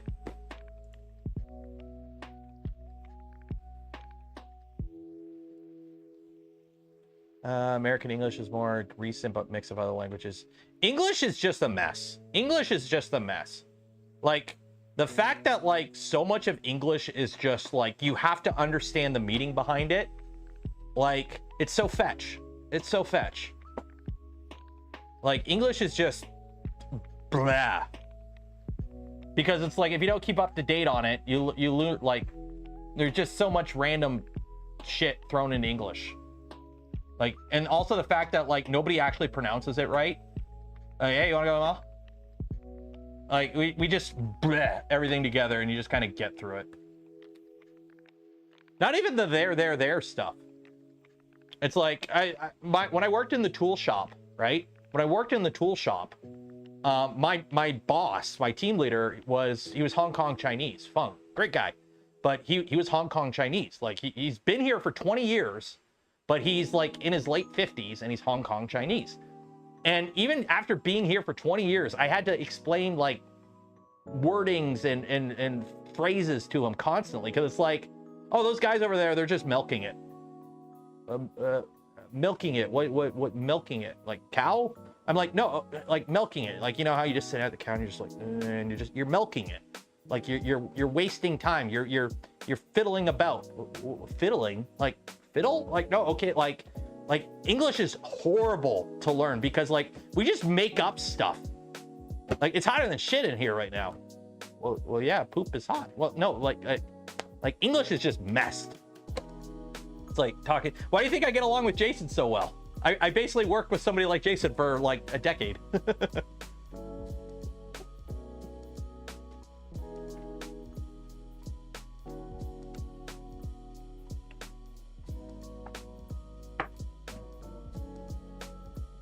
Yeah, I used to be an insurance broker in Canada who we did our work over the phone, and a lot of my business was GTA area. So I got very, very good at understanding foreign English, like English spoken by not English people, and working with that. And then after that, I went and worked in a tool shop where all our spotters were Vietnamese speaking broken English that I had to work with. And then my team leader was Hong Kong Chinese speaking broken English that I had to work with. So I just got really good at understanding bad English. So I'm just really good with it because I've been doing it for like a decade. and now when you work with 3D printing companies, most of them, not Pantheon, they're Canadian, but like most 3D printing companies that you're working with, like overseas, you're not talking to Joanne, or you're not talking to Christy, or whatever name they picked. You're speaking to somebody with a Chinese name who's speaking to Google Translate, and Google Translate is copy and pasting their response in English. And it's like, oh, this is what it is. English is easier than Portuguese. Some words are self-explanatory, like fireman. Then there's, what is the banana one? Where like every language has like banana, anana, and then there's like German is like, what is it? What is it? It's banana, right? And in different languages. Where it's a meme. I'm trying to find it. Is this it? No, that's a video. I don't want to watch a video. I want an image.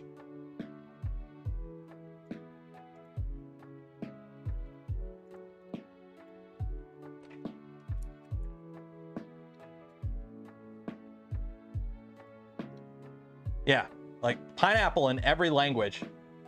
We're gonna call it pineapple. Okay, but everyone else calls it ananas. And then in English, we're like, no, pineapple. Everyone else calls it ananas, but we call it pineapple.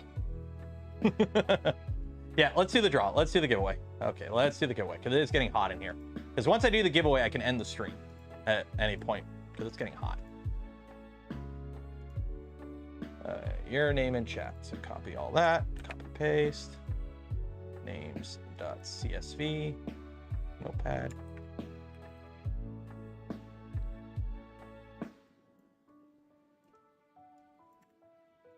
File save. Okay. And open marbles.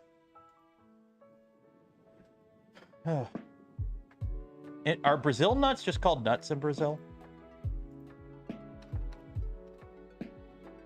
There we go. I know what map we're using today. Add names, clear, open. Names.csv. So we got 385 people. We're gonna play on the frozen map. Bots, was it 385? 385. So bots on the frozen map. Because it's hot AF in here, and I want to feel cool. Oh, there we go. I feel so much more cool in here. I don't know if this is a first to the finish or closest, but I want to say good luck to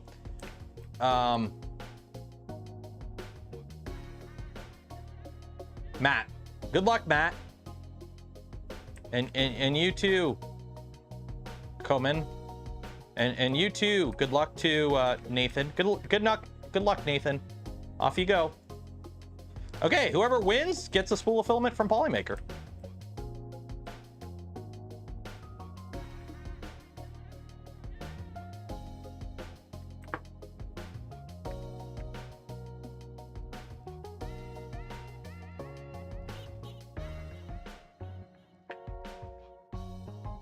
How hot is it in here? I believe this had, oh, this actually, so this printer actually has a chamber thermistor, so I can actually look it up after.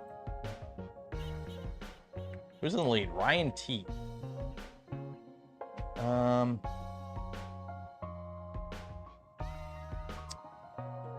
So it doesn't tell me it on here. It tells me the hot end and that, but it doesn't tell me the chamber thermistor temperature. I think that's only in the web UI, so I'm gonna have to look that up after we see who wins here. Remember, exclamation mark, I want my ball to go faster. My ball is the fastest ball in the world. Makes your ball go faster. You have to type out that whole sentence. If you don't type out that whole sentence, grammatically correct, in chat and then spam it, your ball won't go any faster and you won't win. So make sure, and I'm not going to repeat it. You should have got it the first time.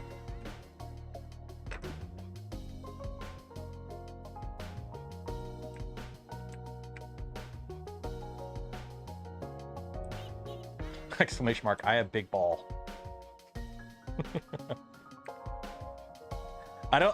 John, I don't think that's gonna work. I don't think that's gonna work.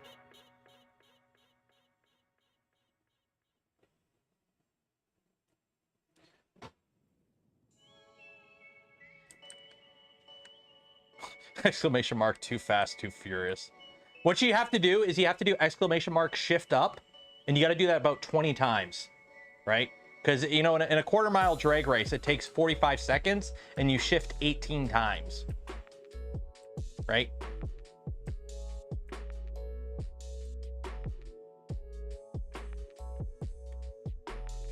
I was hoping the more cold theme would help, but it's not helping. It's still hot. Exclamation mark, nos. Let's go faster. Danger to the manifold. I understood that reference. Who's in the lead? Jim, Birds, Captain, Heat, Blake, Ladom. Ooh. Is this the closest to the middle? No, this is just a standard finish line. Oh, here we come. Oh, somebody's coming down. Who's winning? Is it Kuba? Queasy? Who's winning?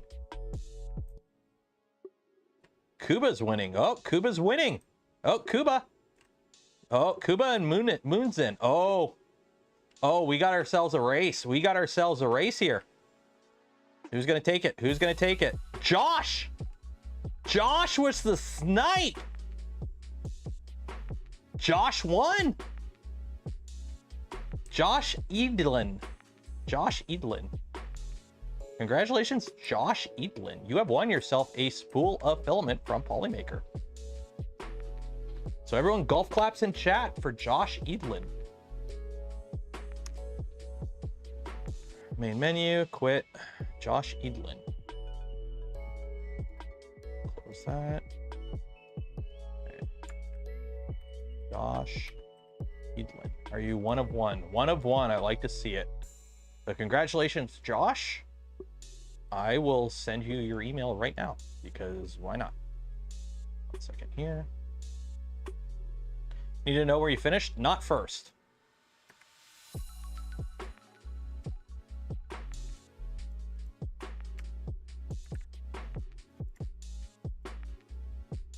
Okay, and that's that. And compose that, sent emails, copy, paste. Nope. Polymaker winner, there we go. It's like I've actually been doing business emails, so I had to go looking. Polymaker winner, there you go. Congratulations, you should get your email now. So congratulations to Josh for winning the spool of filament from Polymaker. So unpinned message, there we go.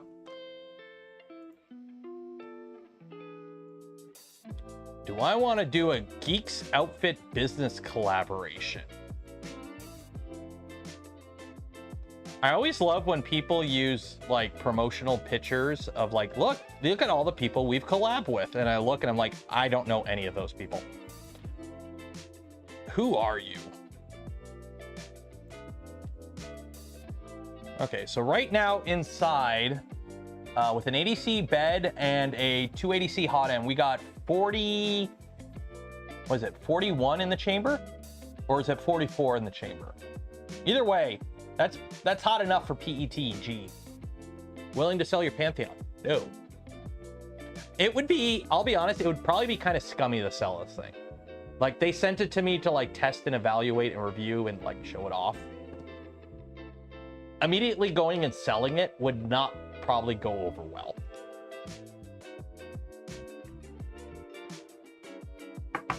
Plus, I like it.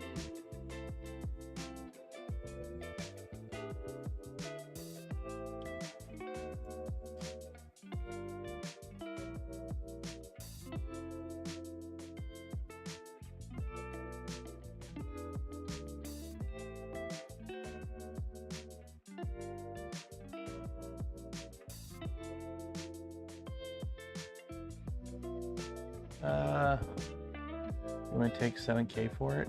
No, like we're not getting into this. I'm not selling it. Like maybe down the line, I don't know. I just got it. Like we set it up yesterday. No. Just stop.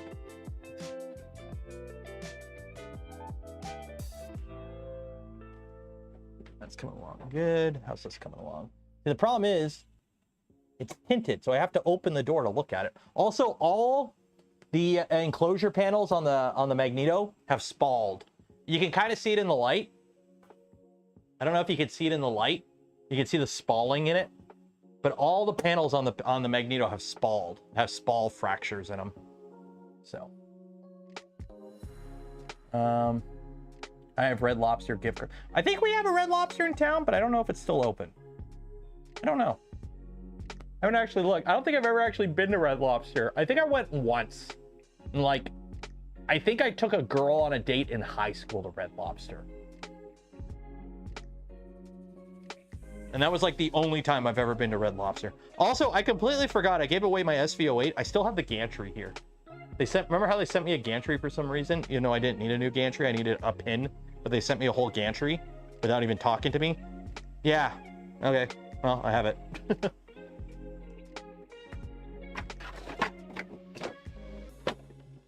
Anyone need a Pantheon or a gantry from an SV08? Don't actually answer that because I'm not going to send it to you, but I got it. I was actually kind of hoping it had the camera on it. I was going to steal the camera off of it. Thing is, I can't even put this in a Voron because the dimensions are all different. Steal the rails and the motors or something, use them for something. Do a pen plotter with that. Actually, what I might do is I do want to make one of those Core XY Gantt or sand table things. I want to make a sand table thing. This would actually probably be pretty good for a sand table, because you would just put a magnet on top of this and then just have it do its thing.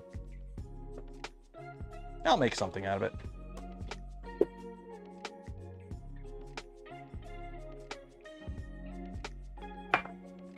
I've got all the extrusions I need already for the scooter.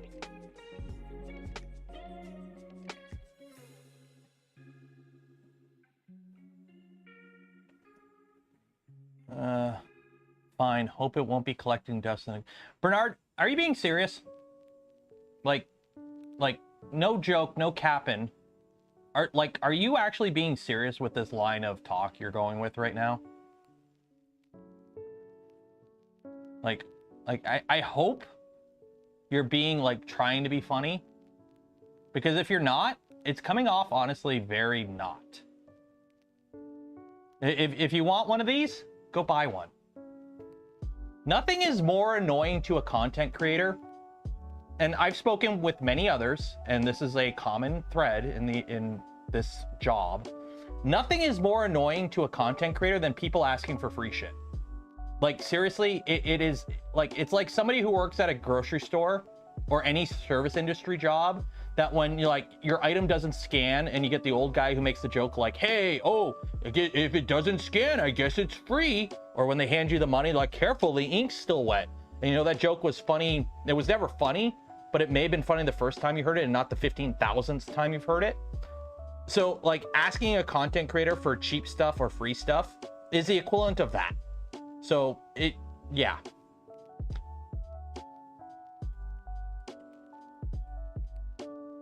It happens in the PC tech space. Oh, it's any that's why I just said content creator. Anyone who's a content creator, like, people ask for free shit just because they assume, oh, hey, you're a YouTuber, you must be rich and get free shit all the time. Help me out. It's like, no. In case you haven't noticed, like, I don't have AC out here because it's not in the budget. Yeah, 7K ain't the same. Okay, so figure out oh no, cancel. Let's do this. Okay, come back when you learn how to read the room. So come back when you learn how to read the room.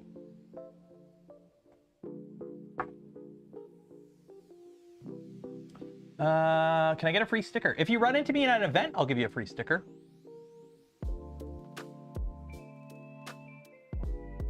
How was the Magneto printing? Actually pretty good. It's printing fine. It's a little hot. It's smelling really hot, but it's printing fine. Can you get a free hello? Hello, Sebas. 19.4, we're about to ban you by accident. No, I actually was about to moderate you. Because I really hate when you're scrolling and you click on something and like a chat pops up, so it bumps it all up one line. And you're like, ah, shit. Can I buy some merch? No, you can't actually. The merch store is closed right now because Stream Elements is switching their provider for merch. So I have to make a whole new store with their new provider. I can't remember who it is. And I need to I'm redoing a bunch of the merch anyways. So new logo, like the Canuck creator logo on hats and what like that. So I'm going through and I'm redoing the merch store, and I'm not going to put it live until I'm happy with it. So I have to order some stuff, wait for it to come in, me go, I like this shirt, and then put the store online. So.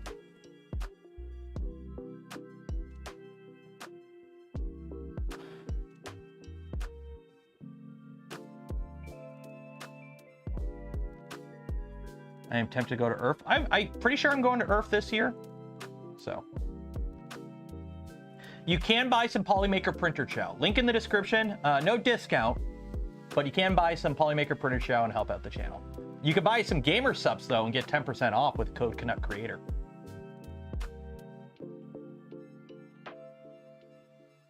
New stickers. If you run into me at an event, I'll give you stickers.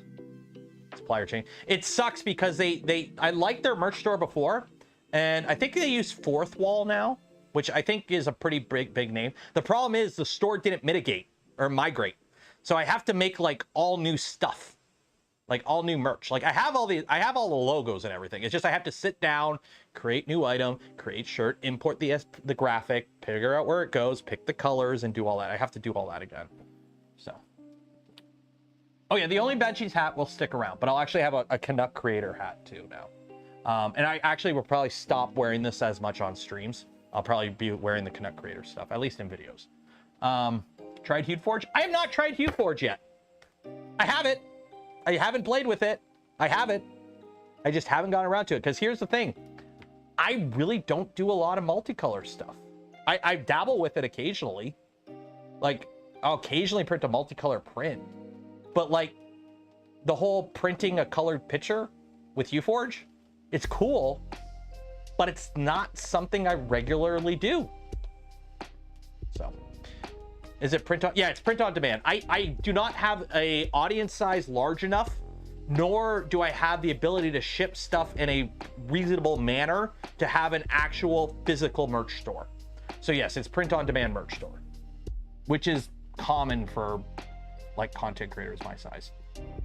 Only fans, that's only Benchies. Because that's all we do with our 3D printers. We print only Benchies.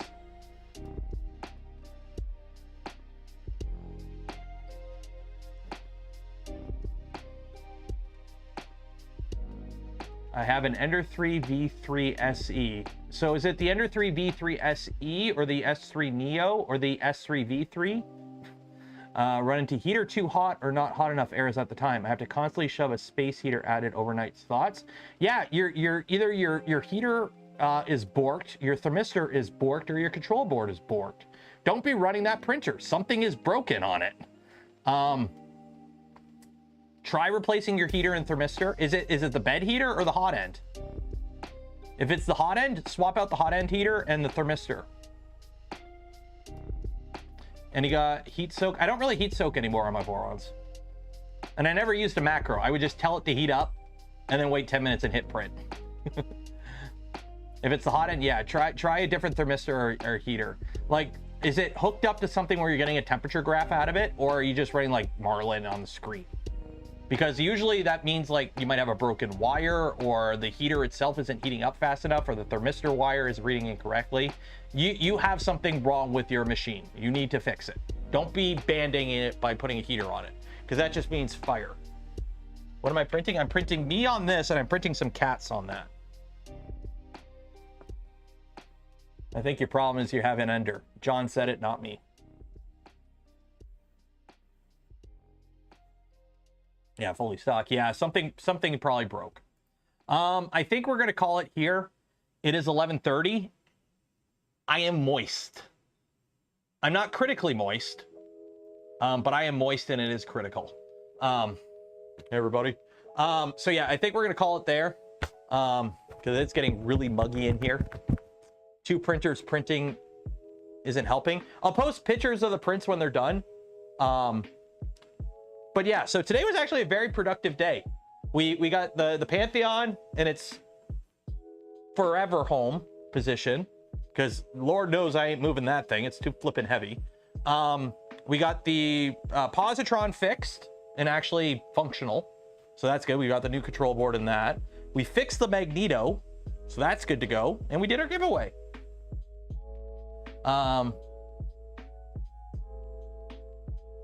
So I think that's about it. Tuesday, we'll carry on with V226. Don't forget, we're back into the summer schedule. So for the next 2 months, streams, the early streams, so when we do a weekday stream, either Tuesday or Friday, that start at 11 a.m., they will be ending at 1:30 instead of 2 p.m. And then the afternoon streams during the week will be starting at 2:30 instead of 2 for the next 2 months. Just because the little guy's not in school anymore. So I gotta watch him when the wife's at work. So yeah, so we're gonna call it there. I want to give another, you know, this wasn't a Pantheon stream. We did fiddle with it. So a huge shout out to the Pantheon team, Pantheon Design, for sending the HS3 to me for testing and evaluation. I will send you the chiropractor bill in the mail, because moving this thing is an absolute nightmare, but it's a nice nightmare, but moving it is a nightmare. Put handles on it, please. What was wrong with the Magneto? Oh, it was boot looping. The SD card was corrupted. So we got a new SD card. I reflashed the firmware on it and put it in, and now it's working. So Yeah, it was just a corrupted SD card on the Magneto, unfortunately. Which sucks because I lose all my print time on it because it like keeps track of that. So I don't know how many hours I got on it, which it's something I like to know on machines I'm testing. So yeah, so we did that. Positron's good, so I'll figure out when me and Steve are going to stream on it again and wrap up that build series with actual prints because I haven't printed on it yet. Yeah, and shout out to Polymaker for the spool of filament that we gave away on this stream and every stream. Links for them and more in the video description. Some of them are affiliate links, don't cost you anything extra, and some of them, like the GamerSubs one, use code Canuck Creator, save 10% on your order. And lastly, for those that donate to the channel, gift the memberships to others, or became members of the channel yourself, I thank you. Would not be able to do the things I do, create the content I create without your continued support. You make it all possible. So if you're not subscribed, be sure to subscribe, consider becoming a channel member or Patreon if you're not, and join the Discord, link in the description. We're calling it there. It's hot out. I'm going to bed. I will see you on Tuesday. Goodbye. Happy Canada Day. You know Canada Day's on Monday.